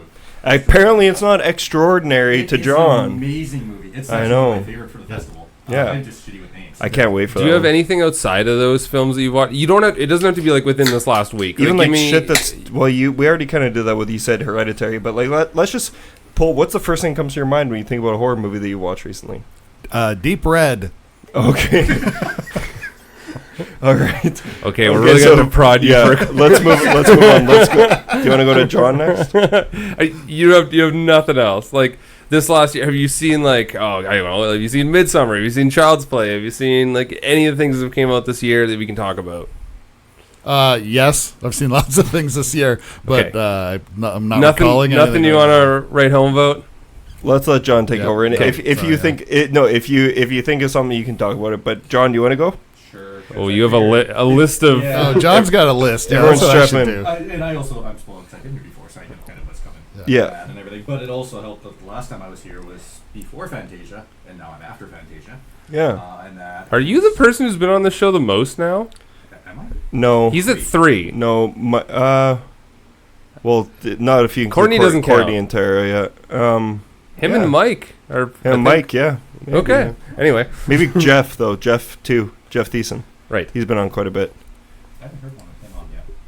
But Really? Oh, he's been I on. started listening when I first came on. Those are some good ones, but Jeff's an insufferable piece of shit. So. And he'll hear this, so he has a list going too. I love Jeff. So I'll run through these really quick because there's too many. When I was at Fantasia, I caught 36 and a half movies while there. Please tell me you're not going to talk about 36 movies. I'm just going to run. No, you can run titles, but like no. If any you want me to say anything about, say. Yeah, that was like I don't want a full review for each of these. So One Bedroom, really cool little horror movie, and that you guys should check it out. And everything. South African horror movie called 8. 8? 8. So it's just as in the number or ATE? Number 8. Okay. And everything. It's all about ghosts and spirits and stuff and a farm. That would be a good cannibal movie name. Yes, it would. If they killed 8 people. 8. Yeah, and 8 people. Okay, sorry, keep going. Holy fuck. I'll be here all night. That's fine. I'm ticked at myself because I skipped the real life and ghastly death of Val Adamson. But when I skipped it, I was off at Jennifer's Body. Yeah, great movie. Seeing that instead, it wasn't part of the festival. So do you like Jennifer's Body? Yes, I did. That was the first time I seen it. Holy shit! I skipped it because of all the bad reviews and everyone said. Yeah, no, and they're all dumb. Yeah, like it's everyone wanted. To be fair, if I would have written a review when it came out, I would have done that too. But it's gotten better with age. Yeah, it's so good. It's really strong. Have you seen Jennifer's Body? Megan Fox. It's a great movie. It really is great. Yeah, it's so good. Yeah. And so when I came back, though, I went to the bar, and when I was at the bar, I found out there was a secret screening at Fantasia of Dracula versus Frankenstein, and so I ran over and jumped in on that. The mashup we've all wanted to see. So who won? It's kind of a mix. Oh, really? It's an older. The audience wins. It was re-released and reprint and everything. Okay, so did they get along? Because did Dracula and Frankenstein's mom have the same name? No. They'll just have the same tagline for like AVP. No matter who wins, we lose. Yeah. Well, it's great because it's also like a beach movie. What? Dracula would die on the beach. He comes out at night. Oh, so they fight on the beach at night? You have to see it. It's a 70s, 70s, really cheesy, really fun. Do you know who plays Dracula in that one? No. Or is it like it's got Bela Lugosi? not Bela Lugosi. Christopher Lee? Like, it's not Christopher Lee. It's someone I didn't recognize, but in it, there's also a guy who's kind of like Igor a little bit, and Daniel Radcliffe. No. It's not Bela Lugosi. It's one of the other big names. Lon Chaney. Oh, okay, yeah. Lon Chaney's in it and everything. Really cool. So it was just this. I'm at the bar. Shit, there's a movie that'd be cool to see. Yeah. Blood on Her Name. Really great little southern noir type film. Okay, so Critters Attack. I'm a fan of the director. Not so much that movie. And everything. What else has the director done? Because we showed it. The Master Cleanse. Okay, yeah. So a lot of stuff with puppets and things like that and everything. I've avoided Critters Attack because I've heard nothing but bad things. It's a little bit all over the place. They have to roll us in without really making good use of it. Well, I just don't understand. It seems like such a foolproof plan to make a Critters movie in 2019. Yeah, no, I think it could have been. I was being sarcastic, I think it could have been, like, with him on board. Yeah. But I think he was just kind of forced into creating this thing that is not very good. Yeah. Darlin. I've heard about Darlin. To the Woman. Yeah. And everything. I really like that one. We saw a really cool one called Dead Dicks. Dead Dicks. Dead Dicks. Now you're speaking our language, kid. And it's all about brother and sister, and the brother, when he dies, his name is Richard, he comes back to life, but all the bodies are still there. And so they're in an apartment with this growing number of bodies. That's all him. And that's actually a really interesting idea. I like that. I know the director. He's a cool guy, and him and his wife made it, and it's a fun movie. Okay, sit down. Humble brag. Really, it's a lower budget. It's their first really big movie and everything. The Deeper You Dig, which is another cool little ghost story and everything, which is really neat because it's made by a family. So I remember you telling me about the that. daughter and the mom and it's kind of like Alice Cooper's shows now. I was gonna say it's like the Rankin family. Everybody's got a part. A great Indonesian horror film based on a video game called Dread Out. Dread Out? Dread Out. But all my programmers were together. We were sitting there watching it. We all loved it. Everyone else hated it. Okay, question for you that you need to answer. Why do Indonesians make such good horror movies? They live in constant fear. Every Indonesian movie I've seen has been fucking awesome. It depends. Because you don't get to see the bad ones. Yeah. Yeah. There probably is bad ones. And like they're hitting the best stuff at Fantasia, pulling it in and everything. I really loved it. I thought it was a great twist. The whole kind of almost Jumanji type thing, movie and stuff and everything. Ooh. And that. We all loved it. We wanted to program it, but it's Indonesian too hard to get for us. Yeah. And everything. Saw The Gangster Cop, The Devil. That's Don Lee from Train to Busan. That was a really cool crime story. Hit and Run Squad. I'll try to be nice. Is a shitty movie. Hit and Run Squad? Yeah, it's kind of Fast and Furious style movie. But I'm not interested. No, it was from Korea. I don't want a Fast and Furious movie unless it's got $80 billion in the budget, like the ones that they have. Like my favorite movie of the festival, It Comes, which is a Japanese horror movie. You need to track it down, see it if you can. It Comes. It Comes, and it's a ghost story. CUMS. COMS. I'm sorry, I had to go there. It's Tim Curry's on the cover. I'm sorry. The stuff they do in this movie is amazing. The downside is it's a Japanese movie where we can't get without subtitles. It's not available here. Yes, Asia only has it with no subtitles. I'm dying. If it comes out on Blu-ray, I will pay the money for it, even though I don't buy Blu-rays anymore. So I'll just take it off you when you're done. Jade's Asylum, a little Canadian movie that takes place down in Costa Rica, horror thing, which was good. An ad. One of my favorite movies, Jesus Shows You the Way to the Highway, which is a movie from Spain, Estonia, Ethiopia, Latvia, Romania, and it's kind of a Matrix type thing going on, but it's really low budget. All the stuff that goes on in the Matrix virtual reality thing is actually stop motion, but it's actually real live people doing stop motion. That's so cool. Tedious. Oh my god. Yeah, that would be a nightmare to film. Hey. Yeah, no, I'm thinking of like technically making that. It would be so tedious. Yeah. Little Monsters. I've heard great things about this one. A lot of fun. Yeah. And everything. People seem, because who's in this one? Because this is one.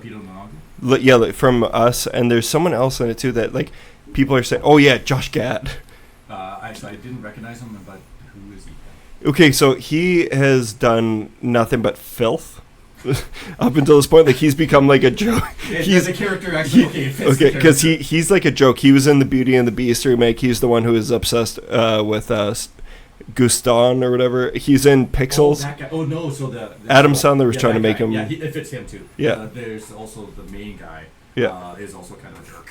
Yeah. Okay. Because people hate Josh Gad, but the thing is, like, I'm sure he's actually a nice guy, and he's one of those guys who's getting too much hate for. People just hate him because he was in all of Adam Sandler's movies for a while. Yeah. But I've heard Little Monsters is fucking crazy. It's a lot of fun. Yeah. It's just a great, fun, straight up like horror comedy and everything. Awesome. Really good take on the zombies and stuff and everything. This one you guys would be interested in. Look What's Happened to Rosemary's Baby.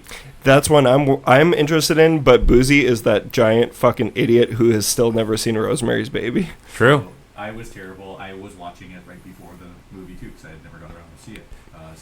And I had to watch it on speed time and a half because I ran all the time. You just defeated that. Now I can never make fun of him again because if John hasn't seen Rosemary's Baby, that means a lot of people probably haven't seen it. A lot of movies I haven't seen. Thank you for being my buffer right there. Yeah, but it was fun because we saw that with Stephen McHattie in the audience. So I'm a huge Rosemary's Baby fan. I think it's a perfect movie that has zero flaws. And there's no reason to have a sequel.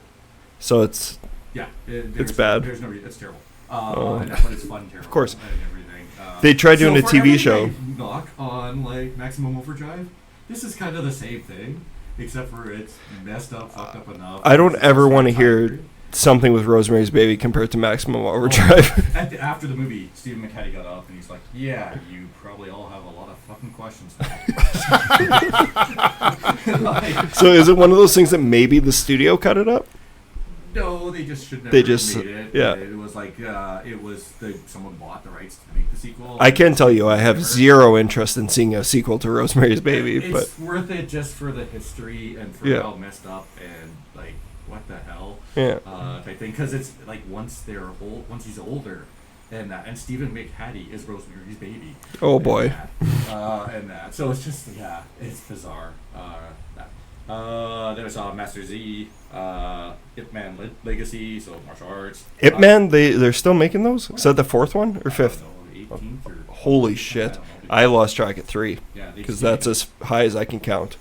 I was into them for a long time and I kind of got out of them, but when they're at Fantasia, if they're there, I'll check them out. That one because it had Batista in too. I remember Ip Man 2 was fucking unreal. Ip Man 1 and 2 were the ones I fucking loved. Yeah. Mystery of the Night. That one was interesting. That's a Filipino horror movie where it's all spirits and stuff like that, and I just couldn't connect with it. But I know a lot of people really did enjoy it. I know some people who are like, yeah, this is a really strong feminist space film and everything like that. And it was just really cool for them. But I'm also like, all the spirits are just people wandering around in the woods. And it was just kind of, no, it didn't do it for me. Yeah, because it's Mystery of the Night, so it's not a sequel to Mystery Men? With Ben Stiller? Okay. Buzi's getting fed up. Buzi's getting fed up. These jokes are just... Let's see, so after that, I tried to run through them quick. Paradise Hills, really cool, little quirky kind of science fiction movie about reprogramming people and that, and trying to cure this one woman who needs to be cured even though she doesn't really does it. And it looks really cool, really neat visuals and stuff. Phantom of Winnipeg. So there is a documentary about the fact that the Phantom of Paradise went basically in Winnipeg itself became gold record. Yeah, I've heard about this. Yeah, the whole city just they love that movie. Yeah, because it's a great movie. Yeah, and the documentary is good. It's like one of De Palma's only good movies. No, there's a lot of them. I know. I think De Palma's kind of a hack, but I do think that. But Oculus. Fuck you. But I love Oculus. No, De Palma has some really good movies, but the volume has ruined it. Totally. But yeah, the only problem I have with that doc is it's kind of the same story over and over again. It's like, oh look, there are a lot of people here like it. Okay, kind of like De Palma shots where he does. People like it, and it's like so. It was neat to see though. Saw The Prey, which is I've heard about this one. Indonesian martial arts crime story and everything, and it was fine. It was fun. I saw the original Satan's Slave, which we showed Satan's Slaves. Okay, so this is different? This is the original. So that was a remake? Yeah. I didn't know that. So it was like a 1970s horror movie in Indonesia, and they remade it. I don't think I told you about this, but when we had our friends from our friends from Germany who visited this summer, they wanted to watch, like, they're very, very into like Korean cinema and everything like that. And, like, so we showed them Satan's Slaves, okay, cool. which is a movie that you showed at the festival. I love that movie. I think it's great. I really love the movie. This one, nowhere near as scary, and it doesn't have as many of the great sight gags and scares that the remake has. The remake has some great scares and good, like, gags and everything like that, but there's so many questions to it where it's like they don't answer a lot of things. They leave. This is also very, very simple. They do the original. It's like a Korean The Conjuring. Yeah. Saw a movie called Sator, Sator, which I liked a bit, and that was kind of neat. Very quiet, low-key horror, and that.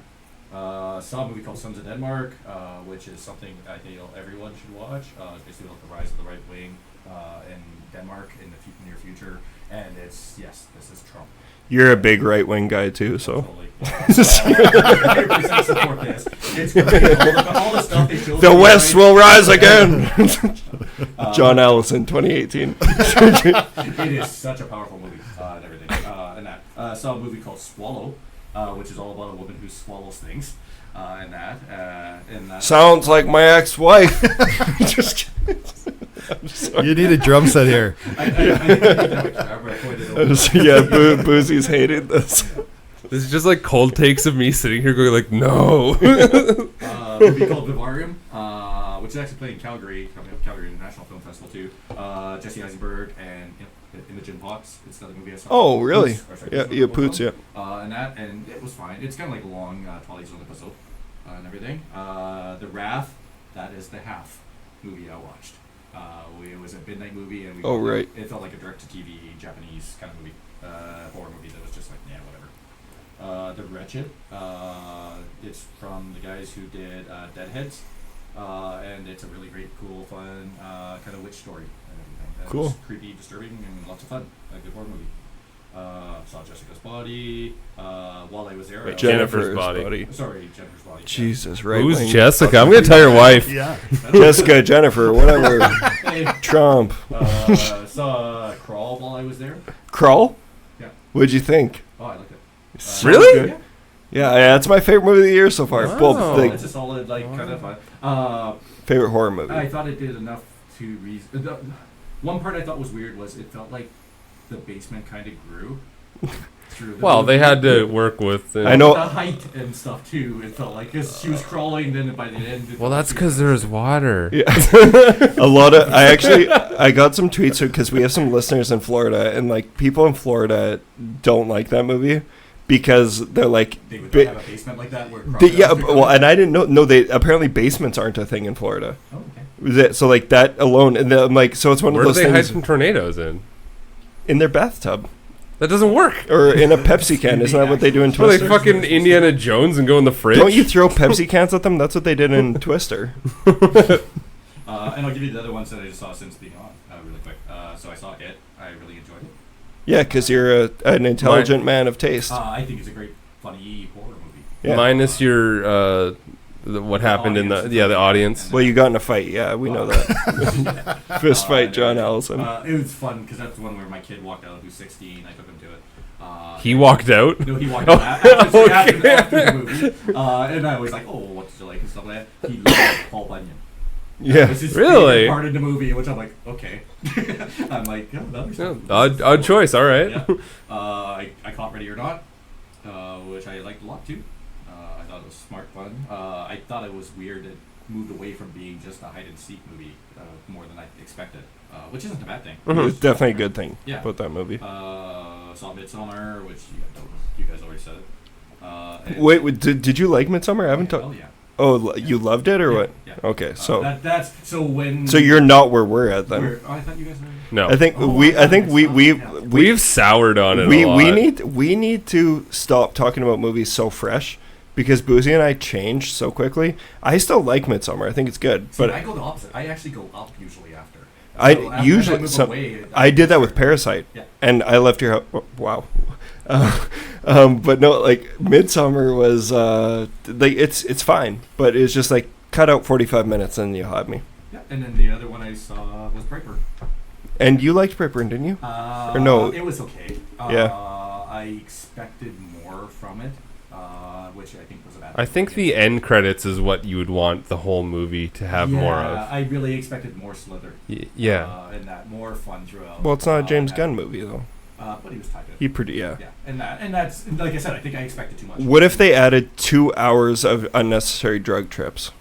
I think they needed 2 hours of the whole the news story. Because that's it. It is one of those movies though. As much as I did enjoy Brightburn, it's one of those movies where you know that the second one would be way better. Yes. Yeah. But we're probably never gonna see it. No. But it's like, that happens actually. I'm a huge fan of Super. Yeah, Super is great. And tying that in and everything and stuff. So have you seen Brightburn, Jeff? I have not seen Brightburn. No. I'd be curious to see what you think about it, because it's exactly what you think it's going to be, but it's whether it's going to work or not. It has just a bad Superman story. It has some really, really good bits in it. Yeah. But overall, the story just kind of fell flat to me. And I don't know. It was something about the relationship between mom and the kid. But she was too hot.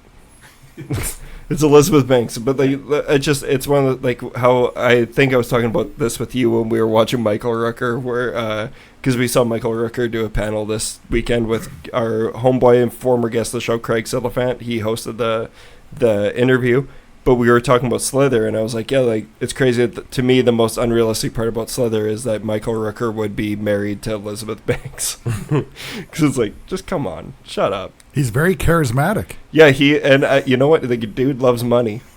He was great. We're not going to talk a whole bunch about that, but he was fucking awesome. Michael Rooker was awesome. Lando's almost dead, everyone. Just so you know. And Laura Croft is not married to the guy.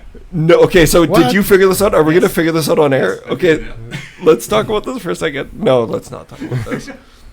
I fell in love, but I think that's between the table. Yeah, okay, so Buzi, do you want to go next? Sure. Do you have anything else? That's more than I should have said. Okay.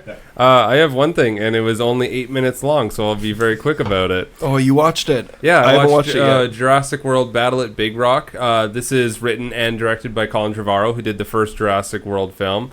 I think if anyone's listened to the show for a little while knows that we all hated Fallen Kingdom, which was Jay Bayona. That was not Colin But he Trevorrow. also, J.A. Bayona, did a movie that's better than anything Colin Trevorrow's ever done. That's The Orphanage. The Orphanage is an incredible movie. Have you seen You've seen The Orphanage. Guillermo del Toro produced? Yeah. That guy, that dude directed Fallen Kingdom, the second Jurassic World.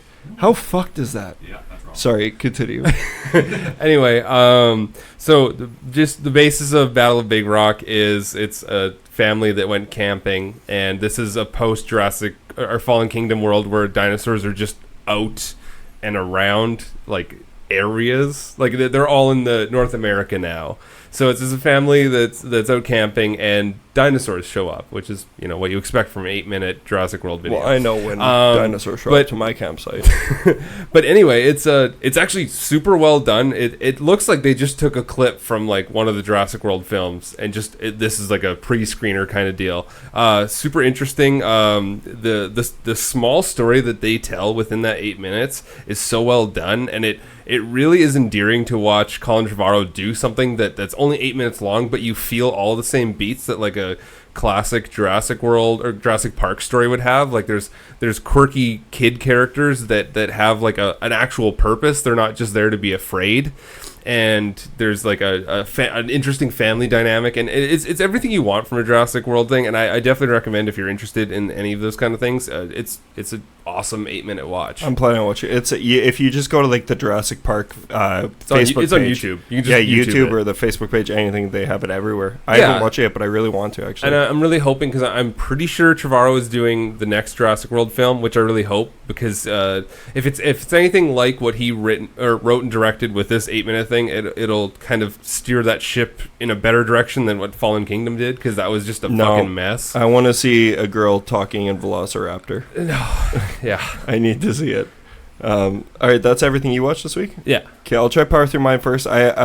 Quickly, I have 3 things. I'm going to start off with, I rewatched Matinee by Joe Dante, so directed by Joe Dante, starring John Goodman. This is a movie about, obviously I watched it for a reason. This was actually on the Saturday night of the festival. I had such a good day, one of the happiest days I've had in a while, where I go home and I'm just like, fuck, let's have some fun and let's watch a Joe Dante movie. So Courtney, she had never seen Matinee before, so I wanted to show it to her. It's starring John Goodman. It's a movie about movies. John Goodman plays a filmmaker who's basically a rip-off Alfred Hitchcock. Has everyone here seen Matinee? Nope. Yes. Yeah, you've seen Matinee. Maybe? Okay. I think I have. You gotta watch it again. Yeah. Are you a fan? Yeah, it was really good. Yeah, I haven't seen it in a really long time. But yeah, he plays like a rip-off Alfred Hitchcock. This is, man, Buzi, you'd love this movie. It's so fucking good. But it's hilarious, and I couldn't imagine anyone else pulling off that role. Because you have, like, the whole story of the movie is that John Goodman plays a director who's capitalizing on the Cuban Missile Crisis by releasing a horror film about an ant who is radioactively turned into mant.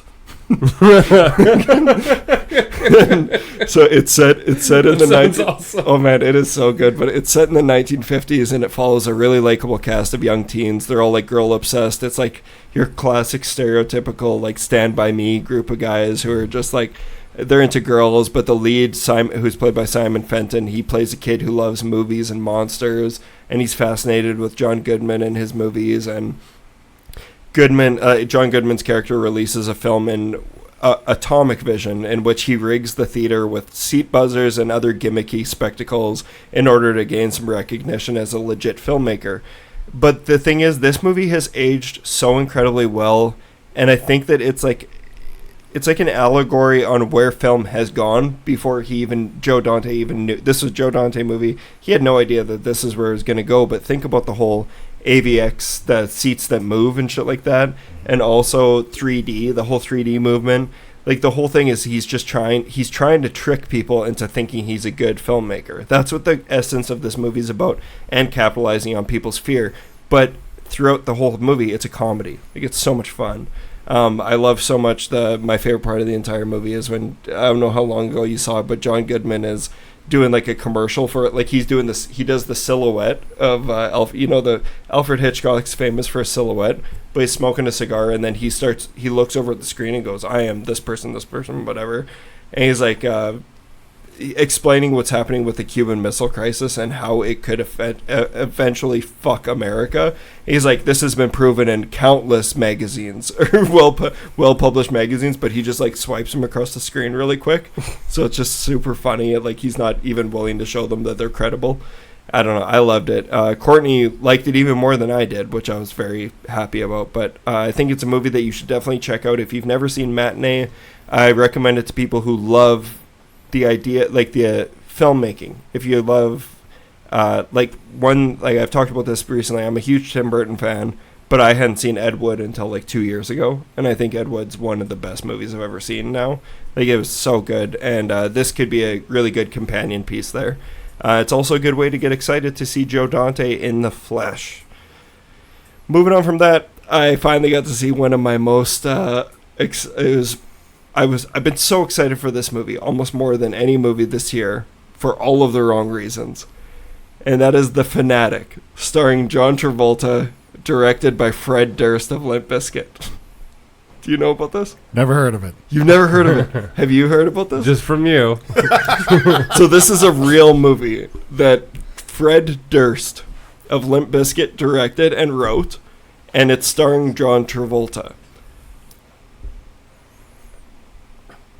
Holy shit, you guys. Holy shit. Yeah. So, are you showing a picture? Can I see? Yeah, there you go. Okay, so John Travolta is playing a person with... They don't specify this, but he 100% is autistic in some way. I'm guessing there's like Asperger's there, but it is one of the most offensive things I've ever seen, and I could not believe that he committed so hard. Like, this movie it tries so hard. Okay, so it's about this guy who is John Travolta, who's like an autistic guy in Hollywood, and he's obsessed with movies and getting all of his memorabilia signed, and he's obsessed with this one actor. The world's like, he's like a huge Hollywood actor, and he's played by Devon Sawa. Do you know Devon? Like from he's the lead in Final Destination. He was a kid in Casper.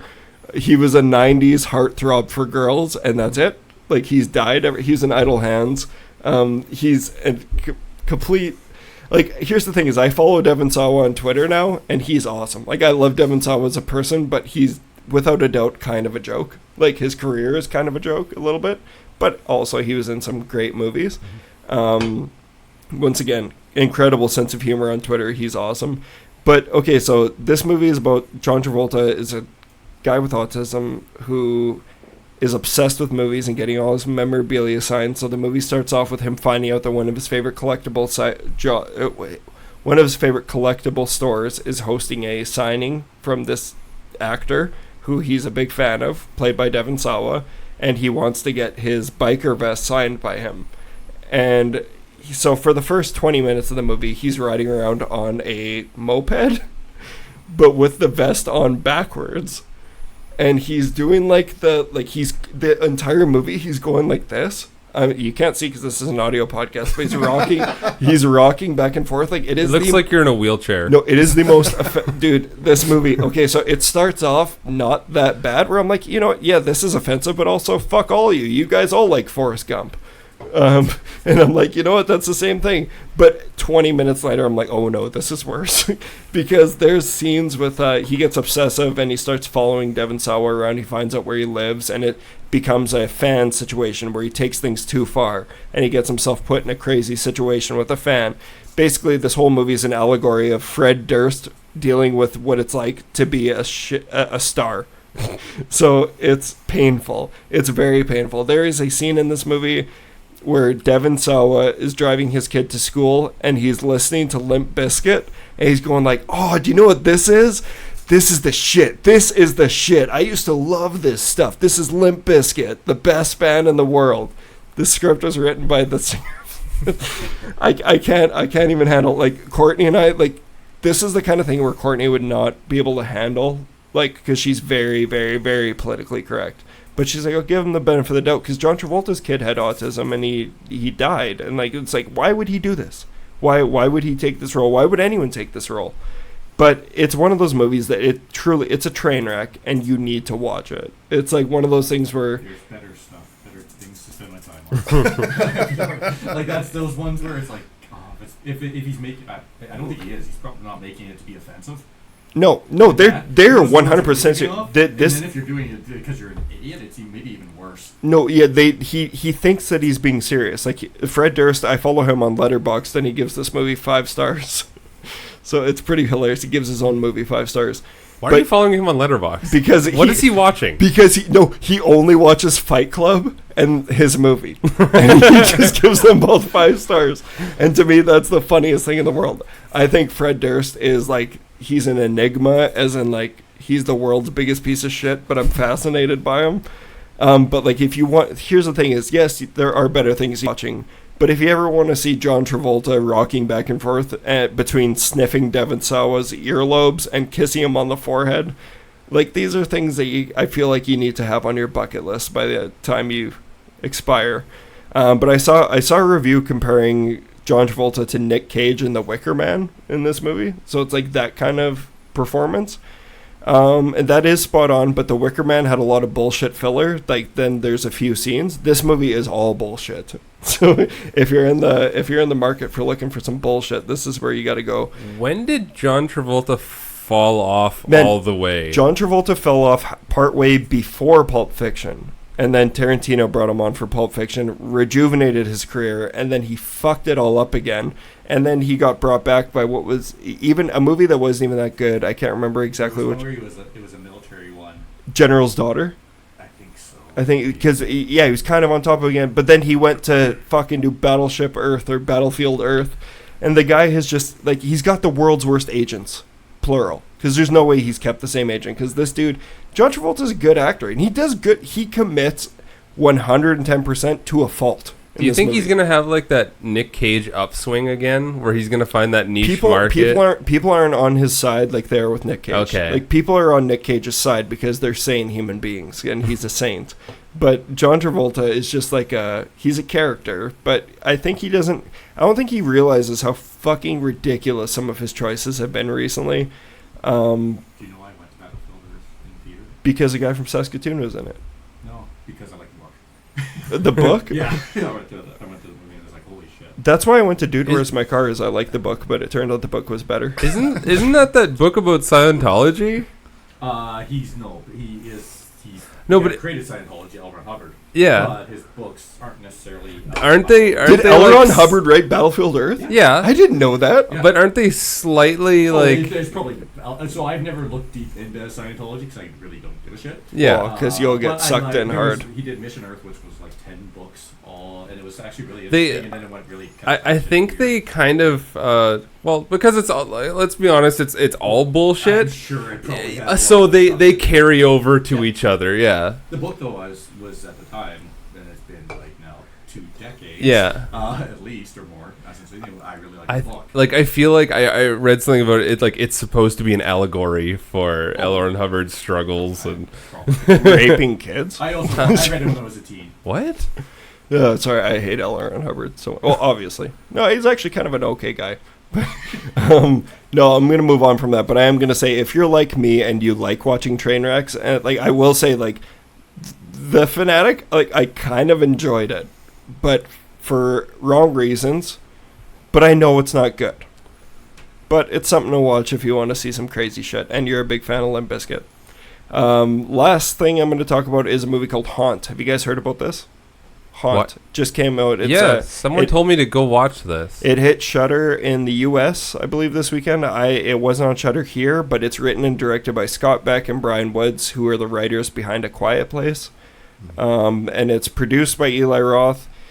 But it's the whole thing, teenagers are out and about celebrating Halloween night, and they discover an ad for an extreme haunt. So if you're familiar with the ideas of extreme haunts, where you got to sign waivers and going, it's become a big thing where a lot of people are really into it. Even I'm not going to say, obviously Universal Horror Nights is not extreme haunts, but that's what what we went and did last year, and we had a lot of fun with it. I wouldn't do extreme haunts, but those haunted houses, I love them. So, but yeah, this is a movie that you'll see a lot of your standard horror tropes that can be found in nearly every single teen slasher movie. There's some glaring flaws in the narrative, but we aren't here to see ultra realistic stuff. We just want to see a spooky story with some spooky fun. And yeah, I don't know. This movie has believable idiot teenagers, cool set designs, and an admirable commitment to mood. They played it pretty straight-faced. There's some really grotesque kills and pretty great Halloween imagery. So if you're just kind of having an urge to get into that Halloween spirit, there's a lot worse things you could be watching than this. It's one of those movies that you most likely will think about anytime you head into a haunted house, because it's that whole thing about things going wrong. The horror movies are just regular situations, but where things go wrong. This is that. It's like, it's going to do what do to haunted houses with Jaws dead to the water. Even though haunted houses are already fucked. I hate that fucking criticism so much, but I just said it anyways.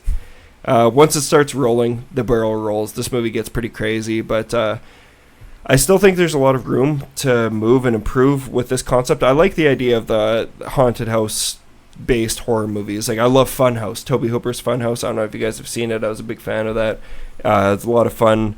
Hellfest came out last year. What was the Rob Zombie one? House of 1,000 Corpses? No. 31. 31. Did you like that? No, I hated it. Yeah. Okay. We haven't talked about that. Are you a Rob Zombie fan? Sort of. Rob Zombie apologist? I'm not a loyal fan. Okay, just so you know, we fucking despise him here. Oh, okay.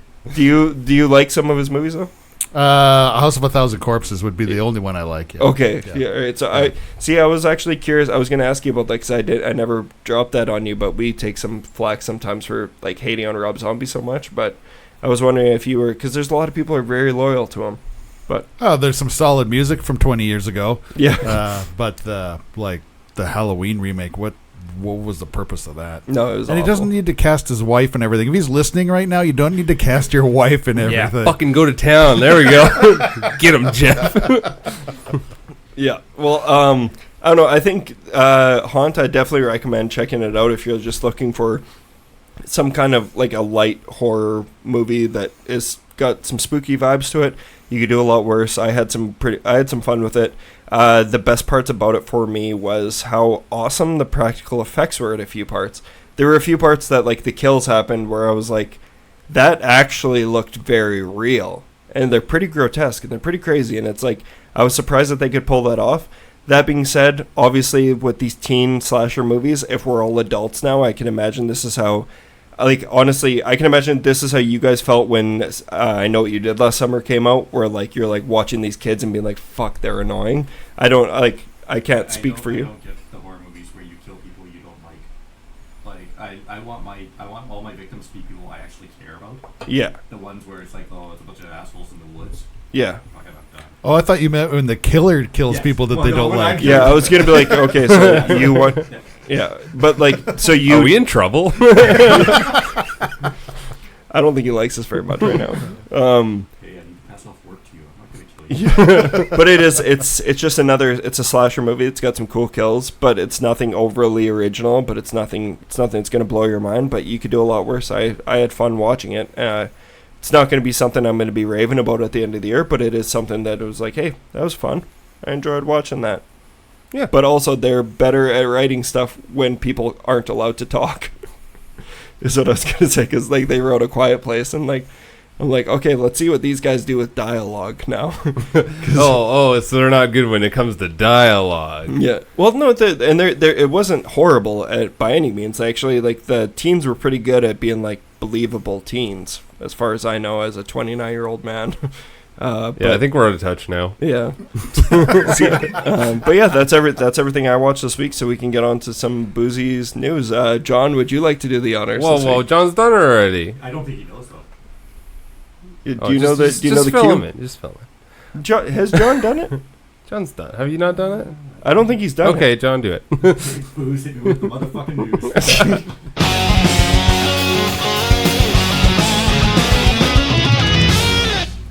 Time for news, but apparently I'm not doing it first. No, you are. Shut the fuck up. What? I need to bring up something that happened before we start recording the podcast tonight. So we got Jeff and John here. We're sitting in my living room, just shooting the shit, and I said that this needs to be brought up on air. So Buzi doesn't know about this yet, but I want to. Jeff's going to share Jeff is going to share the most bizarre line I've ever heard a human being say.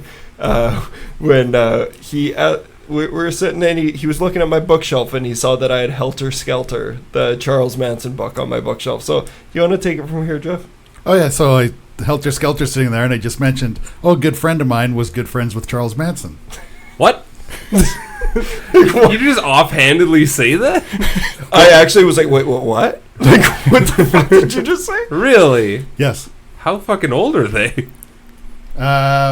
50. Okay, so I initially thought too. I was like, wait, were they like a part of the whole like tribe, the cult?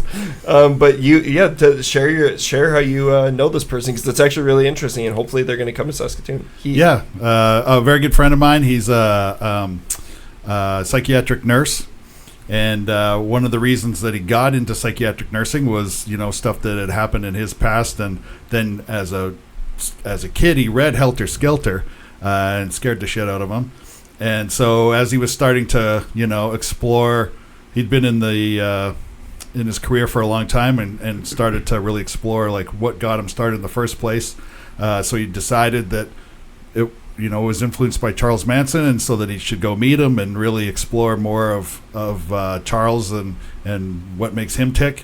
So we eventually went down to, this was all while Manson was in prison. So we went down to the state prison in California and met him. And from there, they kind of developed a friendship. Manson called him often. And then he wrote a book called Charles Manson Now, which has got a lot of the transcripts from Manson's kind of, I'll call them ramblings from the phone calls. And then that is interesting as shit. Also, Charles Manson Now is a well-known book. It's a very well-known book that a lot of people know. Yeah, and my friend, he lives in Regina, so as it's 2 hours from here. As they developed the friendship, Manson would send him pieces in the mail. So he's got one of those spiders that Manson would make from threads, and guitar and drawings and lots of crazy stuff. That's fucking. Can we meet this person? Can you facilitate bringing this person? Absolutely. Okay. Yeah. I would love to meet him just to pick his brain. Yeah. Just to. Obviously, we're true crime fans, but Charles Manson was the first true crime that I fell into. That was Helter Skelter was my first true crime book. Yeah, and he's got the whole... It kept me up for months. He's got the whole story of what went down. If your friend wants to come on here, we'll put a microphone in front of his face and he can just go. I won't ask him if he's circumcised. You can ask him whatever you want. Yeah, we were... So, quick story. We were... his name's Marlon, so we were meeting each other down in the States, and he was driving and I flew. And so he was bringing some books with him because he's got lots of friends that he's met through all of this being an author. And at the border, they stopped him and popped the trunk and saw all these books. And because it had Manson on the cover, they confiscated them all because they said you were going to sell them in the States and you don't have a license and you hadn't done the paperwork, even though he was just going to give them to friends. So they've confiscated all the books. And then a year and a half later, we were driving down to the States on another holiday in a completely different province, completely different border crossing. And the border guy came and took our IDs and stuff and came back out and goes, "Oh, did you bring any books this time?" So they had totally red flagged him as being a Manson supporter. And yeah, it was... Jesus. Yeah. That's nuts. Yeah. Well, thanks for sharing that, man. That's fucking crazy. I had to I brought Courtney and I was like, Courtney, you need to hear what this man just said to me. Because it's just that's such a, how bizarre that line is. Oh, yeah, I'm going to drop some of those on you once in a while as we get to know each other. I got a friend who's really good friends with Charles Manson. Okay. I'm like, what? Also, I've mentioned this today about how me and Jeff have the same taste in music and we love all the same kinds of things. I just realized you're wearing a Drug Church shirt. I just realized that now, but that's a band that our loyal listener Jesse Swinsky showed me, and we're big fans of that band. I didn't even realize that was it. I was lucky enough to see them earlier this summer. Yeah, that's awesome. They're awesome. Drug Church is so good. Yeah. Okay, Buzi, you can take away the news. How do I top this? So far, good luck. I just want to say before we get started, also, is thank you for everyone who came out to visit us at the booth at the expo. It's kind of, I wanted to actually mention this before, but I totally forgot about it. There's a couple people who actually came up and introduced themselves to us. I'm sure they did that to you as well, as people who were like, hey, we're listeners, which we weren't there to be like, hey, we're the Terror Table, but it was really cool that people came up and actually introduced. These are people I've never met before, and they all came up and they know who I was, and we shook hands and talked, and I just want to say thank you to all those people. I don't remember everybody's name, but that was it was such a cool experience to have. So just thank you to all you guys, and I hope to see you guys out at the film fest, because I tried to coax you in by telling you about that. Yeah, that and see you at Halloween on October 24th. Yeah. Or else Mean Girls 2, which we will be showing if we can't get Halloween. Next year we actually have to have something up there for the Terror Table. I agree. We'll work on it. Yeah. So first piece of news, we got a trailer from Stephen King and Joe Hill's collective In the Tall Grass, which is coming out in October to Netflix. I still haven't watched it. Trailer looks awesome. I don't know actually what the book is about or the stories that it's based upon, because it seems like it's a collaboration between those two. Yeah. But it seems super interesting. It's kind of... it's a movie? Yeah, yes, it's a movie. Netflix, kind of like 1921. Okay, 1922. Yeah. 1922. Just don't fuck it up again. Yeah. I don't know. It's interesting. It's basically about a group of people that hear voices in this tall grass, and they're calling out for help. So these people go to see if they can help, and these very tall, like kind of like your corn maze sort of thing, and they get lost, and then they start meeting up with all these other people, and it kind of seems almost like a Blair Witch situation where like nobody can get out, and there's all these other people in here, and they don't know why. It seems very interesting. Just from the trailer alone, that's what I got. Second piece of news: the reviews for 3 from Hell are not great. I've seen nothing but good things. I've read a lot of bad reviews. Yeah, well, I'm assuming they're from people who are like, well, from the most part, I get a lot of people that it kind of tarnishes what House of a Thousand Corpses and Devil's Rejects did. That's what I expected, but I've seen a lot of. I know even some of our listeners. I know Bryson saw it. Bryson really liked it. Bryson was gonna like that one. Bryson likes everything. That's not true, but Bryson is a filmmaker's wet dream, because it's like if you just like. He's a nice guy. If he makes something somewhat competent, Bryson's gonna like it. And that's good. I wish I could be that positive. But I've heard, I've only seen people who are Rob Zombie fans who have really liked it. Yeah. But I obviously I don't like dog shit, so I'm not going to watch it. Another film, if you're subscribed to Shudder, you can check out, is a film. They recently acquired the rights to the film The Cleansing Hour, which is a possession movie. The trailer is super interesting. Basically, it's an idea of these people run a YouTube channel where they do quote-unquote possessions, and it's all faked and everything. And that's on Shudder? Yeah, it's going to be on Shudder next month, I believe. They just acquired the rights for it. So they do these fake possessions or whatever, and they're getting all these views and all this money from it, and then it's basically they're running one where someone actually becomes possessed, and they're in this like sound stage. It looks really interesting, and there's like creatures and stuff in it, even in the trailer. So it's more than your typical possession movie. Man, Creepshow's coming out right away. It sure is, yeah. The new Creepshow. I'm so excited for it. But I quickly gotta say, because I don't think you have this in the news, but I'm gonna say it anyways, is that Shudder just added Tigers Are Not Afraid, which is the best movie that John showed at the festival last year. That was it. Like, the thing is, everyone knows here now that I'm pretty bad at being hyperbolic, and like I either really love something or I really hate it. I legitimately think Tigers Are Not Afraid is not only the best movie I saw last year, but I think it's one of the best movies I've seen.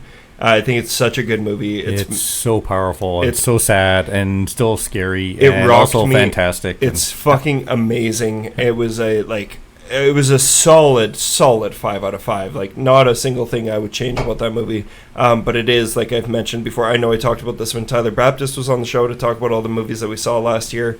That was the best movie we saw. It's kind of like if Guillermo del Toro made City of God. Like, that's, so if those are movies that you're familiar with, like there's just, City of God, like it's amazing, and it's on Shudder. It's not a straight up horror movie, but it has there are horror moments in it. But it's a very moving, solid When movie. you guys meet Stephen, my programming director, ask him about that movie. I'm sure he'll right off the bat just go, here, look at my tattoo on my arm. He got tattooed on him and everything? Yeah, he's like a huge fan No, of that. man, it's one of those movies that I can see, like, it's gonna stick. Like, people are gonna start seeing it. I think it's one of Shudder's best acquirements that they've made, like, where it's gonna be things that people, like, that movie's gonna find a fan base right now that it wouldn't have had without Shudder. But it's great. Check it out.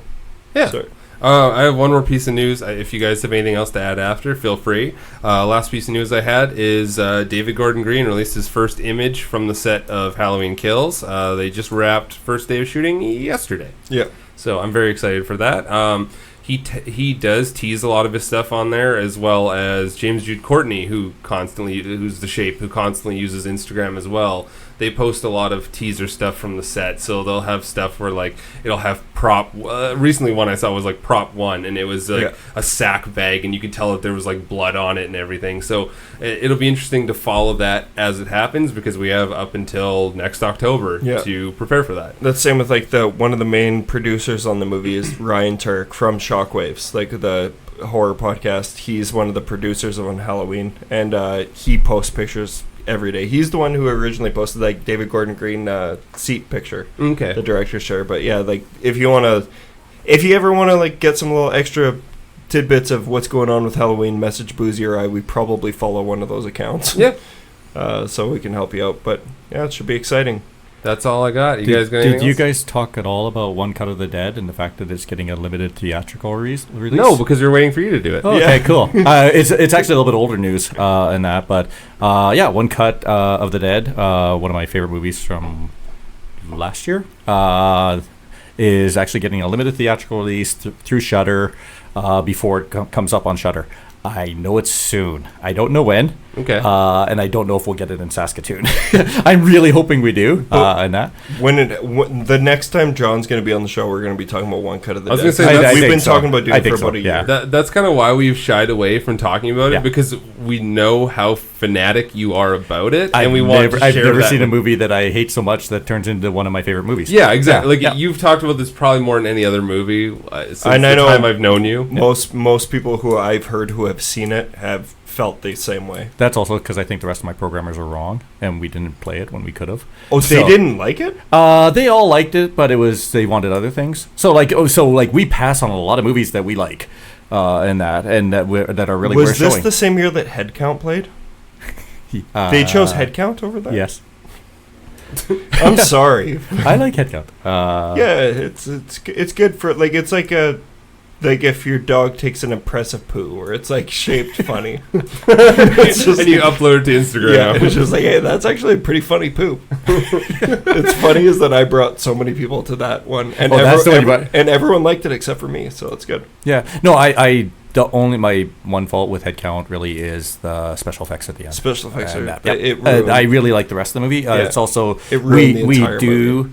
And I don't know whether you guys are for this or against it, but we really do have a standard of we are trying to promote female directors and filmmakers. And we hate females. I know, yeah. Just kidding. No. So, well, it's that whole. And I don't want it to be, here's a quota or anything like that. But it's like if we get something, we want to highlight it. Well, absolutely. Yeah, and that's the thing. That's that you need to do that. And obviously, we're down. We are open for. We just want to see the best movies possible. I know I'm torn on that. No, but man, a movie that we just praised all fucking night. Jennifer's Body was made by a female. There's so many great movies that are made by females, but it's just all about which one is John going to let us see this year.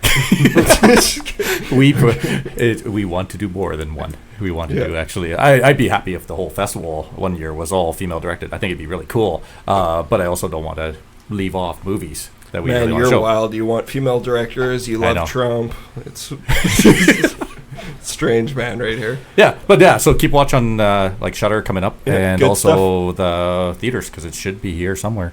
Hell yeah. Yep. Okay, you guys want to get on to our main feature presentation where we are going to be discussing a Giallo movie for the debatably second time. I'm going to talk about that. I'm going to say debatably because we took some heat for saying that the last time we did this was a Giallo movie because apparently it's not a Giallo movie, but we'll talk about that in the main feature. Stay tuned.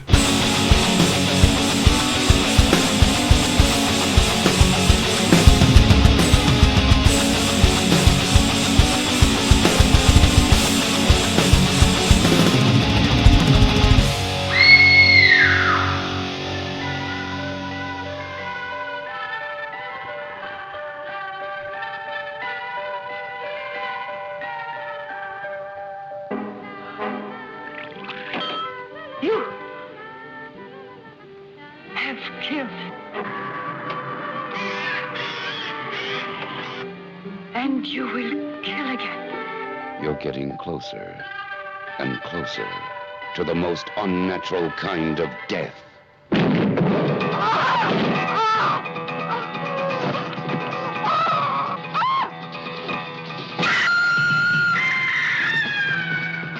Beyond shock. What was that? Beyond horror into total terror. Murder runs wild. Blood runs cold. Deep red. And welcome to our main feature presentation, at which we are going to be discussing Dario Argento's Deep Red, which was released in 1975. It was written by Dario Argento and Bernardino Zapponi. And this movie is starring David Hemmings, who is from Blow Up. Blow Up. Okay. Then we got Daria Nicolodi, who is Asia Argento and Dario Argento's mother. So that's... Did you know that? No. Yeah, the main actress. Yeah, she was... wait. Yes, that's the right fact. I sometimes get facts wrong on this, but that is... he had a child with her, which is Asia Argento. But yeah, this is a movie that is... the synopsis is a jazz pianist and his wisecracking journalist A jazz pianist and a wisecracking journalist are pulled into a complex web of mystery after the former witnesses the brutal murder of a psychic. So this is our first foray into, I guess, real giallo. So let's talk about that for a second. I want to talk to you guys about, because we got 2 legitimate film fans and 2 fucking idiots here. So idiots, Jeff, what did you think? I was gonna say, like I've watched some like giallo, but I've never like really dug into it or anything. And that. What's our history with giallo? Because like for me, for the longest time, like we did an episode on Suspiria, and we took some heat for calling it a giallo because when you Google giallo movies, it's the first thing that comes up. But I think it's just everything that's attached to Dario Argento's name in Italian cinema, like by proxy. I think it's also like the pulling in of like eventually the colors and things like that, and that style. But it's which is found here. But that's where they're pulling into pretty much the only difference between this, and I could be crucified right away by hardcore giallo fans, is that Suspiria is very supernatural, whereas most giallos are real. And I think really they're tracking down the serial killer. Yeah. It's always the unlikely hero. But it's basically murder mysteries, black gloves. There's lots of bright color and trench coats. It's your typical like classic. What you think of the classic like spy movie thing. But there also is in a lot of giallo films. There is some supernatural elements. It's like the way that Stephen King can't write a story without there being aliens at some point. That's how it feels. Like, I don't know, I think with all giallo movies, like, coherence takes a backseat to cinematography. That's like a big thing, is that like the story isn't the main focal point here, it's how it's presented, is what I feel about giallo. I thought this had a fairly strong... The thing is, that doesn't mean that it's a bad story. Okay, it's good. Like, the movie is clearly, though, he's heavily focused on the cinematography. Yeah. And that happens in nearly every giallo that I've seen. I'm curious, did everyone watch... Because I messaged you guys last night and that about the fact there's 2 different versions. Yeah. There's actually probably more than 2. Yeah, but okay, so I watched the real uncut Italian version. Okay, same. Where did you guys watch? I watched the longer Italian version too. Okay, I watched the Shutter version. Okay, so Buzi's the only one who saw. You saw the English. I think, was it completely in English the entire time? No, there was a couple scenes that weren't, but for the most part it was English. Okay, because like the Italian version is like it's almost like 60-40 between English and Italian. So the version I watched was all Italian. So they just shot it differently because they were speaking straight up English. As far as I know, the subtitles for the entire time. Unless I saw he watched the Nutty Professor the Clown. Sure, it was all in Italian. Maybe I was just focused on the subtitles and I like just because I think they actually do switch off quite a bit. Okay. Like there's some English in the movie. Well, I could be wrong. So I'm going back after tonight here and I'm watching this. No, maybe I could be completely just wrong. Halfway through, he's going to be explaining parts that happen in the movie. And you're like, this is just Dr. Dolittle. Did you just watch Dr. Dolittle? So you though missed all. So I think the stuff you missed was all the fun stuff. It's like all the humor and everything.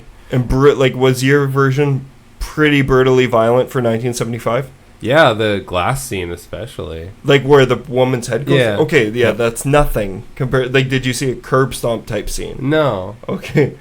Did we all see different versions? No. I'm I'm probably just wrong on the subtitles, and I tend to they just sink in now. Let's talk about a guy's face on a dresser. Did we all see that? Yeah. Did you see that? I saw that, but I feel like there was a lot of English being spoken in the version I saw. Okay, so me and Jeff are on the same page here, and John's the dummy. And that's totally possible. Yeah. I feel like next time we need to all be like, hey, this is where we're watching this thing. I liked it. John pointed that out, that the Shudder version wasn't the real version, so I got a hold of the Italian version. Yeah. But I also like the idea of being able to compare and contrast. Because I think you missed, the part, the biggest, other than some violence probably, you missed most of the relationship between the reporter and the main guy, and because that's my guess is you were so high that you didn't even care. Though. There's a lot of humor, and a lot of them talking together. A lot of giallo films, there's a lot of stuff about like masculinity and all that. Were they actually at one point sitting at a table did an arm wrestle? Yes. Okay, that part's in there. Okay, I was wondering whether or not they cut that out. Oh yeah, I was going to ask about that whole thing. I was like, That's there was a lot of quote unquote masculinity being passed around. Oh yeah, but yeah. That's like the first note I wrote down is that arm wrestle scene. Yeah. But I don't know. So I guess we're kind of jumping all over. All sort of on the same page about Giallo at this point, though.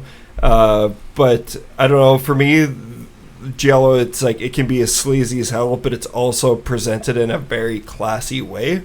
Like this is like slasher 80s cult cinemas before that was a thing. So for me, it's like the film genre version of like John Hammond Mad Men if he were wearing a really nice suit but also wearing Crocs. I feel like that's what Giallo is. Well, I think also Argento at this time is finally like he's at the stage where he's done enough of these. And now he's like mastered it and everything, and this is like one of the best ones. I agree. Yeah, but I love the opening line. What's the opening line? That basically let's play this trashy. Yeah, type thing. Totally. And it's like that's the movie. It's the tone of the entire movie. Like I said, I wrote down two different kind of correlations between what I would say what a Giallo movie is in dumbass terms, and the other one is it's like Dennis Rodman in his prettiest dress, but a movie version. Like, that's what Giallo movies are. And just spoiler alert, I fucking love Giallo movies, and so we're going to get really heavily into it, but that's not meant to be a shit on the genre. It's just like they're so different. It's like a crime noir, but horror and Italian. Do you guys want to take John? I really dug this because this is your first. How many times have you seen this? Okay, so I'm not sure because I'm like watching it and I'm like, either there's another one of his movies that has a very similar murder of the psychic and everything, or else I've seen this and I just don't remember anything after the murder of the psychic. Honestly, because I don't know as well, I can't tell you for sure because I do feel like a lot of Argento movies have a woman murdered up in a window. Yeah, there are very common things, so I wouldn't fault you on being like, I don't know if I've seen this version of the same movie he's going to make again and again. I also think that this is a movie that's been ripped off a lot of times that people don't give it credit for. Like this is definitely like one of the births of real slasher cinema. Mm-hmm. Like you see a lot of the stuff that you find, like some of your favorite stuff that you'll find in Halloween or like any of the seminal slasher movies. This is all stuff that was done before that in this movie and in other Argento work and Mario Bava and Lucio Fulci and like stuff like that. Like you've seen this stuff. People like John Carpenter didn't create the woman getting her face put in a hot water and having her face burned off. Like that's like it's a kill in this movie and it's very effective. But there's a lot of inspiration that's been drawn from these types of films. Yeah, for me, I like the story. I thought it was creepy and everything at times. The bit with the doll, and that's terrifying. That thing coming out, and it suddenly changes the whole feel of that. Well, also movie. The music that accompanies that doll, and just the overarching, like the kid hymn kind of singing. We got to spend at least 10 minutes talking about the Goblin score in this one because that score is fucking insane. Like there's moments where it's like incredibly haunting and just like that's where so I'm gonna get to it where I took drugs before starting this movie at one point, and then I went back and welcome to the team. Yeah, well, I don't smoke pot, I don't do edibles, I don't do any of that kind of stuff. I'm not a drug guy. I like booze. If I'm going to partake in stuff like that, but I was like so into the movie that I was like, man, I got some edibles in the fridge, and this would probably be a really good movie to watch on edibles. Spoiler alert, it's fucking not. And that's why I actually, when I started tripping, I was texting you guys, and Jeff's like, I have a feeling you're not paying attention to the movie. And I was just like, okay, maybe I should turn this off and watch The Burbs, which I did. And it was amazing. But I went back and I watched Deep Red and everything, because I wrote down a lot of thoughts while I was flying high, so I got those here. But Jeff, what did you think of this movie? What's your experience with Giallo and Argento and this kind of filmmaking in general? I'm with John, where I've seen a lot of the genre and the kind of Italian spaghetti westerns, and so they start to blend together a little bit for me. But I love the style of it. But I'm with Mitch that I think that the style trumps the actual plot of the film. But he's got some beautiful shots in there, and especially some really extremely wide shots that were just gorgeously thought out and well planned. And then first person camera shots in there, and then he's got some real extreme close-ups. So I really zoom pans, hey? Yeah, that's like De Palma shit. You see that in Untouchables everywhere, and in all of his work. Yeah, so I really love the camera work and the deep, rich colors of everything. To me, it was more of a murder mystery than a horror movie. I know it's labeled as a horror movie, but I felt like it was more of a mystery. It was a whodunit the whole time. Yeah, and it's definitely more of a crime, but the thing is, it's also presented in a slasher format at times, though. Like, there are times where they're like brutal kills, but it's not like scary. The scariest part about it is how startling the music is. Yeah, and again, to just add to that, the score by Goblin. I think I read that there was a different score attached to the film to begin with, and then he was like, "Nah, it's not working," and brought Goblin in, and then worked with him a number of times. But the music is also very loud in a lot of places on purpose to really jar you and give you a bit of a shock too. But yeah, the music was fantastic in this. Yeah, I noticed several times they do. The way Argento framed it, there was a lot of off-center shots of your characters from like the head up, and then it would be playing extremely jarring music, and it does without anything actually happening terrifying on screen. It does. I felt very uncomfortable for a large part of this movie. And I know that everyone's like really big into like Goblin and those being in a lot of their films, or in a lot of Italian films. And sometimes it worked in this movie, and then sometimes it really fucked me up. Okay, because I'm watching it and there's like a serious part, but it's like somebody's doing like a freestyle bass solo the whole time. Let's talk about that, because I knew you were going to point this out too, because it's in that seminal scene where the killer goes in and drowns the woman in the bathtub. There's like a really frenetic cry. It's almost like Law and Order, but on coke. I was gonna say it's like Seinfeld, but they forgot how to do it and then just kept trying over and over again. There's a jam part in this, like when he's falling out of a building and he like drops a little bit. You know what I'm talking about? He's outside of a building. It sounds like in the Super Mario Brothers when you fall and you're about to die, and it goes like, wah, wah, wah, wah. But then it turns into like a Primus solo. Yeah, it's just like it gets so crazy. I don't know if that's me being like I need my movies to have a certain kind of score and I can't think outside the box, or if it really is like I think these guys are just jamming and they kept it. To me, it's not a fault at all. I love that. I love what they did in this movie, but I also am like, these guys probably really smell. Because there's like it sounds like they're jamming. Like they sound like a jam band where it's like, let's smoke a couple bowls and let's just see where this goes. But then it ends up being in a very classic seminal movie like Deep Red.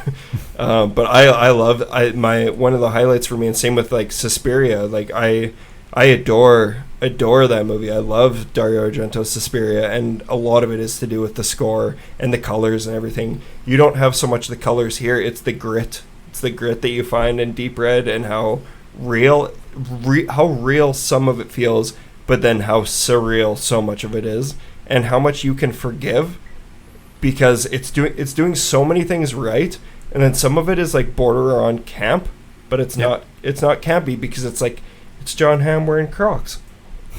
Well, it's like the outside of the apartment for the woman. That scene, just the whole setup of that place with that cafe, whatever it is, bar built into the wall, the classical statue off to the side, and everything. It's like that thing is just like so perfectly laid out and like it's just like an amazing shot. Yeah, there's a reason for everything and why it's there and how it's shot. Yeah, like it's like taking like you're saying, like it's taking high trash and making it high trash or something that is like, wow, this is. And it feels the thing is like, and this is probably one of the most pretentious things I've said on this podcast, but it sounds like no, that's actually not pretentious, but he's very capable. He knows that he's very good at what he's doing, and it excites him, and it makes him a better filmmaker because of it. Because I feel like there's a lot of like directing porn in this movie. where it's just like it is like it. Man, I've seen De Palma take these. This movie came out before De Palma had done some of this stuff. Even Friedkin, like there's look at any seminal 70s 80s director, and I feel like they have to have all been somewhat inspired by this giallo movement. And I know that there's a lot of directors that I admire who have stated that they're fans of giallo movies. Like one is Nicholas Winding Refn, who did Drive, who's been steadily fucking up his career ever since because he's been like, no, I want to make giallo movies, and if you don't like them, that means they're good. It's like, no, sir, you are fucking wrong. You're just being a shitty filmmaker, and you're just making bad movies. But the thing is, with Refn, and like I don't hate Only God Forgives and stuff like that, but I don't know if you guys are we all on the same page. Like, have you guys seen all of his movies? I've seen Drive. Oh, Drive is fantastic. Oh, and I've seen what's the other Neon Demon? Valhalla Rising. It's Valhalla Rising, and also the dealer ones. Pusher. That's it. Yeah. No, so he's like Drive is him at his absolute best. It's a fucking flawless movie. But then other times it's so try hard. He's trying so hard to do what these guys do, and Argento is doing it so organically. And that's why it's like it feels like this movie couldn't have been made any other way than it is. Yeah, well, like the scene where he's playing piano and someone breaks into his house. That's where I was tripping. Yeah. Like that's where it started. And just how he filmed it, of all coming into him and then coming back out and coming from the view of the killer and then back, and it's like, wow, and just with the door being closed. My biggest watching that, I was at that point, I had decided, when are you doing spoilers? Well, we're already kind of spoiling. Whenever. Yeah, okay. So I was I was convinced that it was actually going to be, because it'd been long enough since I either seen it or just knowing the other stuff, and I hadn't seen this one before, that it was going to be something where it was like, oh, she is like the reporter is the murderer or something like that, and it has all this stuff to do with it being more like, oh, something to do with gender and things like that. And then she called, and I was just like, that threw me for a loop as soon as that happened, because I'm like, oh shit, I thought I had this whole movie figured out. Mm-hmm. That's also a thing that they do a lot in like old school Italian films, is they deal with gender politics a lot. Hey, like that's just the thing they do, and they don't necessarily do it in the best way, I don't think either. No, they definitely don't. Okay. Yeah, they definitely don't. But yeah, like a lot of giallo films are supposed to, like, are that very much. Like, that's where how did you guys feel about his friend being gay, and was that a response to the trauma he had gone through the mother? And that's almost what I'm thinking that was there, but it didn't spell it out that it was there. It's like hey, this is a progressive movement, but it's also just like, this guy's fucked up. That's why he is the way that he is. Yeah. Mm-hmm. And that's where it's a problem, is when they're treating it as like he was messed up as a child, and that's why he is this way, which is not the case if you're a human being. I took it more as just trying to throw another red herring in that this is possible killer, because when you get to near the end of the movie and you've eliminated everybody that you've seen in the movie so far, it comes down to a couple more people, but they've played enough with the gender that you're already leaning towards a more female character, and there's shots of somebody putting on heavy eyeliner. Yeah. So then you're like, who's the left? The reporter had the heavy eyeliner too, and that's why I was like, oh, it has to be. There's red herrings throughout this whole thing, though, too. Yeah. So once you start to do that process of elimination, I thought that the boyfriend character was maybe trying to set you up for another possible suspect, but I mean, there wasn't enough to point to it. But by then, you're down to 2 or 3 people left that you've seen in the movie. Very true. Very true. Do you guys want to hear what I thought about when I was tripping balls? Sure. Okay, so I took this thinking that it was going to be fun. Turned it off right away. But I just, for a brief second, I thought about turning it off and watching the 90s Teenage Mutant Ninja Turtles movie. So that shows where I wasn't in the right mindset for a giallo movie. It's like, maybe this isn't the best time to do it. But yeah, like, so the piano scene, that's where I really started flying. And it was like, there's so much goddamn piano in this movie that I just said to myself, I'm like, God, like, enough with the weird piano. Just play Tiny Dancer or that Titanic song. Yeah, the whole time I was like, there are songs I have, like, even on my phone or that I listen to that are just nice piano songs. Yeah. And this is none of it. Well, it's just him being a madman, and I'm like, God, just play Tiny Dancer. Oh, you're this amazing pianist. What was the joke that she kept saying? He wasn't an engineer. He was an engineer, yeah, and he's like, no, I'm a pianist, but like, maybe you are just an engineer because I don't think you fucking know how to play piano. Yeah. No, that's totally like, I was just like, I can't handle how hard this guy's riffing on this piano. Yeah. But no, I don't know. I turned it off pretty quick, and then I went back the next day and I finished it all, so we're all good. But I was conscious enough to know that in Canada, where this is legal now and I can do this, it wasn't the play for this type of movie. If you're ever curious, this is not the kind of movie you want to watch. You want to watch The Burbs by Joe Dante, which is what I did, and it was awesome. But no, yeah, like this... The whole movie, it's just a red herring after another. They lead you to believe that he could, like, for me, I was like waiting. I was like, is he going to be the killer the whole time? Because he's always one step ahead of, the killer's always one step ahead of him. And he's like, how are they killing people when I'm just getting here? Like, the whole exposition between him, like him talking out loud, I'm like, this is just classic 70s cinema to me. But yeah, I didn't, like, for me, it was that I figured, oh yeah, he was the good guy. Yeah. And that was just like, it never clicked anywhere else. And that I'd be interested to see how enjoyable, like, I took so much enjoyment out of the relationship between the reporter and him. That's why I'm really curious, like, how dark your movie must, because that adds such levity through the entire movie. Yeah, no, there was like, if I had because I did know, but like it did feel like a lot of the times that they kind of whisked through characters' relationships with each other. Are there any scenes in the car? Yeah, the car. They have a car. I think I think I read up and I think they cut that out completely. Every bit of the car. Because Buzi, the version you saw, they cut out like a good 35 minutes. I'm fine with that. It still felt like a tight movie to me, honestly. Yeah. No, that's good. But the thing is, like, it is. I'm happy I saw that version, but I'm curious to see the version that Buzi saw. So, have we all said if we even like this movie or not? Like, I've said I liked it. John really said he liked it. I liked it. Yeah. Yeah. No, I think Jello is like definitely totally my shit. I want to watch more of it. I don't even care. Like, I like the idea of being fed the same things over and over and over. But man, Buzi, I was going to talk about that today because, like, you've said that before, and this is what excites me about you and I doing this now and being able to, like, choose exactly which movies we do. Is like, this one was a complete coin toss for me, being like, is Buzi going to love this or is he going to hate it? Because it's very much the things that you're inspired by, but it's completely different.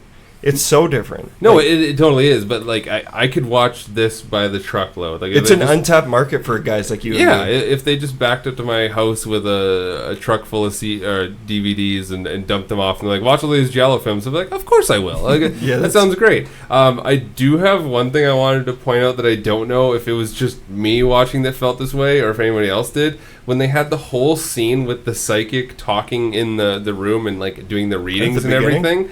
They were all like long takes. Like, a lot of it was long takes, and then they do like a close up, and then they go back, where it's like long portions of this film. And there also is like a fair amount of like longer tracking shots where a lot of things are happening and a lot of dialogue.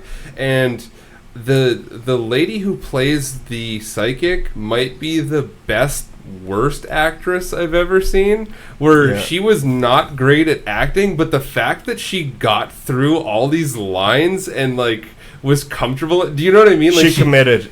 Yeah, she gave me everything I needed from that character. Her delivery was not great, but I admire the fact that she did all these long takes and went through and had all her emotions. Obviously, I didn't feel any of them, but I was like, good on you for doing these longer shots. I like that opening. Like, I like that scene, and I think it's because it's like, at this point, it's like an old wives' tale of being like, Teresa Caputo figured that there might be a serial killer in the audience. It's a very interesting way to start a film, even on paper. It's a very interesting way to start a film because it's not...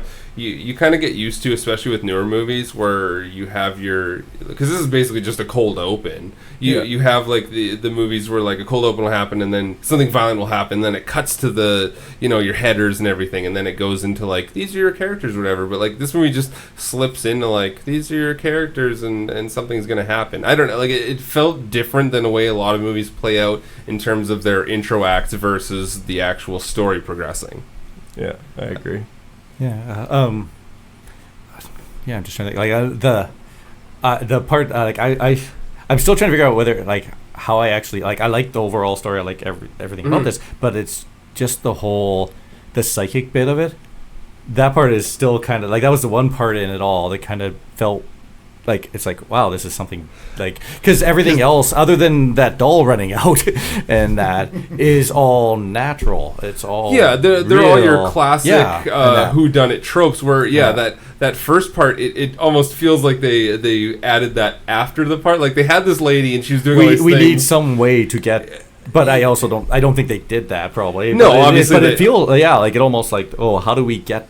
Why is this person being killed? Yeah. Unless she sees them or knows them. No, because they have all that interesting psychic stuff happening. And then you're seeing the black gloves and the eyeliner and stuff, and you're seeing this character being stalked because you're getting these point of view shots where it's these are all classic things you would see in these style of films. And then, having the psychic stuff is a little bit different from everything else. I agree. And then, the whole doll scene was so unexpected and strange. That's a part of why Giallo is so memorable, is that it doesn't need to make entire sense because there's crazy shit happening all around. Just when you're comfortable with certain things happening, you kind of know the flow of the movie. All of a sudden, they're throwing a doll at you and weird music is playing. It's a distraction just to get the killer to kill the person. Let's be honest, though. This fucking pianist becomes a full-on detective.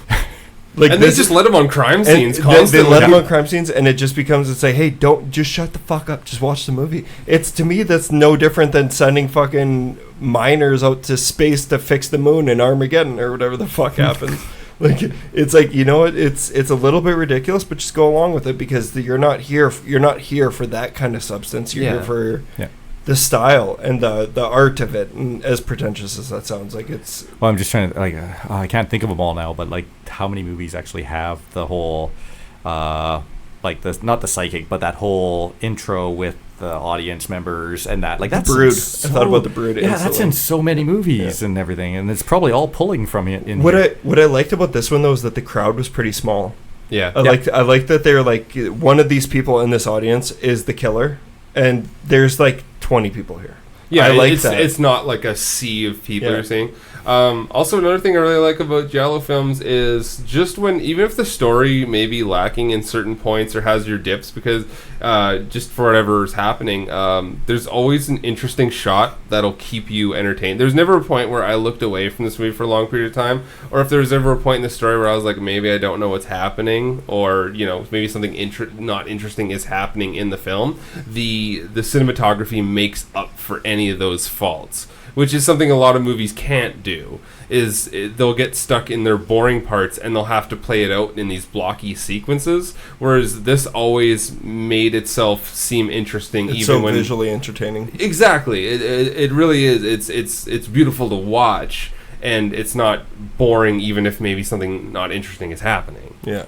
I've never seen a more interesting way of somebody playing a piano than in this movie, or things happening while a piano is being played. Yeah. No, I'm with you. I gotta ask you guys, because as far as what I can tell is that Jeff, John, and I saw the same movie, and then you saw a different cut. Mm-hmm. But the ending. So we're talking about the ending here. The fucking necklace. Did you see that? The necklace. Did you see with the elevator going up and the necklace? Yes. That was super cool. Did you guys both? Oh, yeah. Obviously, yes. Yeah. To me, I'm that is fucking insane for this era of film, and to think about because this was released in Italy, where they were so heavily censored. But a lot of the Giallo films, I think, are that bloody over the top.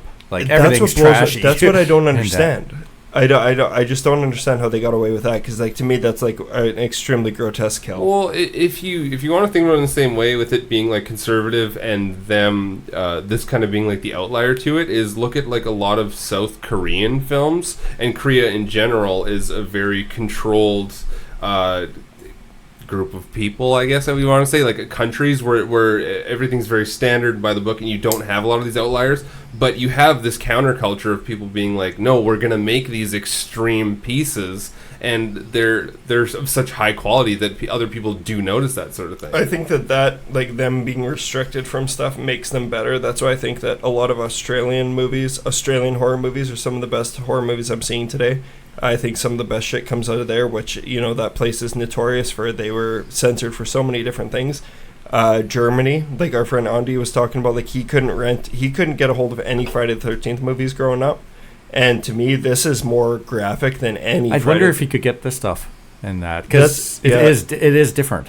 It's very different, but like it's like, man, this is like that kill was. There's a couple kills. The freaking guy getting his mouth thrown into the corner of a dresser. To me, it was more graphic than anything I saw when I was a kid, and I was obsessed with Chucky and like all that kind of shit, and Friday the 13th and Halloween. And I was like, man, this is like super violent. And then also, this is also the most Saskatchewan thing I've possibly ever said on this podcast. But I can't be the only one who thought about tobogganing behind a truck at the end of this movie when that guy is getting dragged around by the truck. I don't know, like he's going like screaming, and so I was like, that looks kind of fun. Yeah, like, I was actually trying to figure out how is he going to actually get hurt by this? Because you get the road burn and stuff like that. I've done that with a GT on 8th Street. Yeah, like this is common fun for kids. This is redneck fun. Yeah, until you run your head into a edge. Well, maybe that's what happened to me, and that's why I'm here. Sorry, I said one more thought before we carry on anything else. When we're talking about how like these films came out of like certain films come out of certain countries that way, is look at everything, like this is going way back, is post World War II moving forward, how like American, we're talking about like English speaking, like American, like you're talking like Canadian, all that whole culture, where we were more on a cutting edge of like, we can show a lot more than all these other countries, because a lot of other countries post World War II were very repressed in terms of this is the kind of media you can consume or put out. Where you saw like going forward with all these movies, we're talking about like your giallo films, and even we're talking about like if you're talking about the South Korean films now, where you're seeing that because of certain media restrictions and oppression, you're seeing these like strange countercultures, and I think that has a lot to do with giallo films. Yeah. Maybe, yeah. No, but like that's on a grander scale. I don't know if you guys feel the same or if I'm just taking a shot in the dark, but it does seem like post World War II, a lot of things went two separate ways, where it was like we have to control our media or we have to be more free with it, because North America has always been much more free with theirs. When you can go in the 50s, you got pretty locked down on like, media. You can go like certain state to state, but like we did grow faster, because you were even talking about how like with Australia, it's like everyone was affected in different ways by that, and that's why you're seeing all these different films. Not to say like World War II is the reason we have this kind of film, but you're seeing different sections of the world take different tones with their films and media and their counterculture because of it. No, I feel like we're on the same page. I've always been the free the titty mindset, so. Well, yeah, which is totally what I was saying. That's what you were saying, yeah. But so there's some definite violent scenes in the movie, and especially the one where with the necklace, but I don't remember it being very bloody. Like even with the wounds that were happening, I don't remember seeing a lot of blood, and maybe I'm just guessing here, maybe that had something to do with being able to not censor those pieces, that there was wounds, but there wasn't. Yeah, because it's interesting. You'll see like puncture wounds, but you won't see like. Well, they stabbed the guy in the neck. But the thing is, I know about this from listening to other podcasts where they talk about getting away with certain amounts of violence on screen. It's all about the color of blood that they're showing, and I don't know if you've realized that in Deep Red, all the blood is so bright red, and it almost makes it like more cartoony, and it makes them able to get away with it, and that's why they were able to get away with certain things in Evil Dead.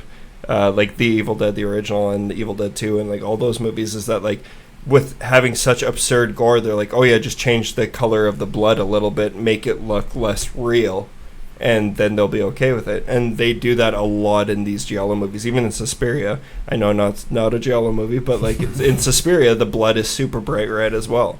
And is there an abundant amount of it in Suspiria? Yeah. Not like an insane amount, no. Yeah. But like if you think about like movies like so let's talk about like one of the goriest movies of all time, Dead Alive. Like Peter Jackson's Brain Dead. Like that, like the blood in that movie is so cartoony, and if you actually see real blood, it's like it's dark.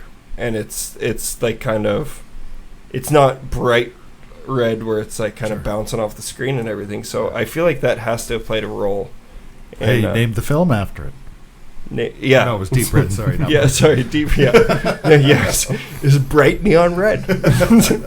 No, but yeah, I don't know. I really enjoyed this movie. I think it's one of those movies that I can't recommend to like horror fans who aren't accustomed to this kind of stuff or are interested in this kind of stuff. Like if you're wanting something kind of light, it's not the thing that if you just want a straight up slasher, if you want. Yeah. Like, but this is like, if you want, like, it is, and that's it. Once again, this sounds condescending, but it's like, it's a challenging movie in the sense that he's not giving you a lot to deal with narrative. It's that you're just supposed to kind of go along with it. And it does feel like he's kind of working out a sick fantasy and you're watching it with him. I don't know. It feels like he's got some issues he's got to figure out, but he never quite did. But that's like I do think like they're taking like he's working through some shit. Yeah. But that's where I think all those Giallo films. Yeah, they're kind of all like that. Yeah, right? I think so. Like it's like male driven. Yeah, they're like anyone not masculine is weak. That thing and that honest. Normally. I'm joking. Yeah. But they played with that in this film. Yeah, I know. And that's what threw me off. Like because I was kind of like just based on kind of what I thought of Giallo films. And then to see, oh, well, she beat him in the bloody arm wrestle. Yeah. And that. Yeah. And I'm like, okay. And that, are they just, oh, hey, I know what the criticisms are, so screw you, I'll throw this in. And then I'll still do a bunch of stuff that still could be, like, criticized. And that, but no, look, see, I did that. Like, no, the female character is stronger than him. Yeah, and, see, Lars von Trier did the complete opposite with that, with the house that Jack built. He made a wallet out of a tit, so... Did anyone... So, watching it at the beginning, did anyone almost... Like, I almost paused and went back in the first kill scene? Yeah. Did you? I did. Yeah, no, did you? Honestly, I'm not going to lie, in the first half an hour, I was like... And granted, of course, I was high the first time.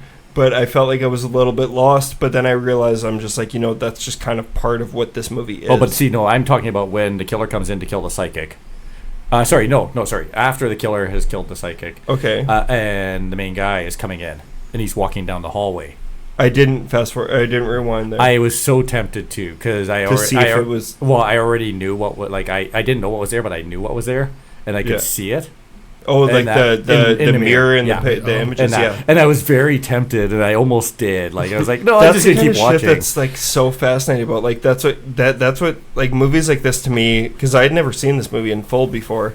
It like provides an example of like there's still so many cool things to experience and explore in this genre or in movies in general. That like this movie's been out since 1975, and the fact that you would even think about examining it that hard is pretty fucking cool. Because you could tell something was off in that picture. And not only can you tell that something's wrong in that picture, but the rest of the pictures are so weird as well. Yeah. They're actually, like, those are probably the scariest part of the movie, is, like, what the fuck kind of art is this? Like, yes, I would hang it in my bedroom, but, like... Yeah, it's just like it felt like walking into Mitch's place. It does, yeah. That's something you would do in a movie, John, is stop and rewind it and take it. If depends why I'm watching it and stuff like that. Because I knew as soon as he's walking down the hallway and there's that weird thing, I'm like, oh, that's the killer's there or whatever. And I'm like, well, I wonder if I can see who it is, and that's like totally breaking what this movie's meant to be watched like. But it's also like, oh, I wonder type thing. And I didn't. But I was I was sitting there like that whole 2 seconds of him going by. I'm like, yeah, I know what's there. And he's expecting a highly, he's expecting... he's not expecting the ability of anyone to be able to rewind your friggin' movie. He had no concept of, like, you can watch this again. No, I think pause and zoom in. I think he was expecting people to be as smart as he is because he's thinking about this, but he didn't think about it off the top of his head. He put lots of thought into this whole movie. I feel like he's expecting a little bit too much from his audience when you do that, but it is cool when you have the Blu-ray and can rewind. But I'm guessing in 1975 you couldn't rewind Betamaxes. I don't even think Betamaxes were a thing then. I don't know, dinosaurs, can you tell us? 76. We didn't get ours till like early 80s. Yeah. To get, so was this just No. Just theaters for this shit? It would have been theaters. Did you guys go outside and play with friends or something? That's fucking so weird. So all this stuff. If I was watching it, it would have been. I would have watched it in like late 80s, 90s. or whatever. Okay. I wouldn't watch it. I wasn't watching this stuff when it was coming out. I was still in my dad's nuts then. I was it's 76 or what year is it? 75. 75. So I was 4. So Wow. I was definitely not watching it. Yeah. On that. So I was definitely in the theater watching it when I was 4. Okay. No, I was not. Yeah, no, that's crazy. Yeah. Yeah, that would have been the only way Yeah. to view it. But that's just where imagine going to the theater and having not much reference to crazy movies and seeing this. I think you mind-blowing. would by that point though. Yeah. Because this is later, like hitting, like that's where I'm wondering what all the ones, if you guys do more Giallo films, which ones you're gonna. Well, I for sure want to do Bay of Blood, but the only problem is we're heading into October, so we got to do some kind of fun shit for Halloween. But I for sure want to do Bay of Blood next week. Yeah, like what's the one? Crystal Plumage, the bird. Bird of the Crystal Plumage. Yeah, like some I of those, didn't want to things. choose all Argento movies, but that is I've seen that one. That's great. And like going back to some of those like initial ones that were for coming out, it'd be neat to compare I want to see them. I wanted to show Buzi Tannenbray. Okay, yeah. But Bay of Blood, I feel, is a good one because it's above a movie. It's different-esque. And lots of blood. All right, you guys want to wrap this up? Sure. We've been going a long time tonight. I'm sorry to you guys. I hope you guys have had fun. But totally. That's been great. Thank you. You guys are both going to be on again. We might try and do next episode of each of you guys separately so that John doesn't steal all your thunder, Jeff. I'm just kidding. I'm just here to learn. And I'm not here to teach much. So. This is a lose-lose. Yeah. I just like to do whatever I can to make John sound like such an asshole because he's like the nicest guy on earth. But yeah, no. So this was super fun. Obviously, follow Sask Film Fest on Saskatoon Fantastic Film Festival on Facebook. On Facebook, skfilmfest.com. Yes. So check that out. And you can follow Jeff on Instagram if you're an Instagram person. He's Wheat Chief. So I hope you don't mind that I just did that. No. You just got doxxed. Yeah. I'm going to take him in a couple Do you know the days. reference? No. Okay. Well, tell me what it is. Well, one of your listeners can send in what the reference is. Is it a Slapshot reference? No. What is it? Gilmore Girls reference. All the way. See if one of your listeners will know. One of our clever listeners. Yeah. Wheat Chief. Okay. And just where you can find Buzi and I. We're on Facebook, Twitter, and Instagram, and keep in touch with everything. We're going to be back next week. There actually might not be an episode because I'm going out of town for a week. A couple days I'm going to see Ghost with the book club group and some other friends. So Buzi might do an episode without me. I don't know. If he does, Sure. I'll give you keys to the castle, and you can do what you want. I'm assuming you're giving me keys anyway. Yeah. We can watch One Cut of the Dead. No, shut the fuck up. No keys for you. Jeff, since this is your first time being on here, and it's a common thing for all my guests to do. All his guests, not mine. No, just me. Okay. All guests are allowed. I get about 12 to 15 seconds of airtime I can give you. Play yourself out with a song. So give me a song and an artist you'd like to be played out with, and it'll be played at the end of this episode. Oh, well, let's make it full circle what I talked about at the beginning. Let's end with Behemoth the Satanist. Yes. All right. Perfect. All right, we'll see you guys next time on the Terror Table. Thank you for listening, and stay spoopy.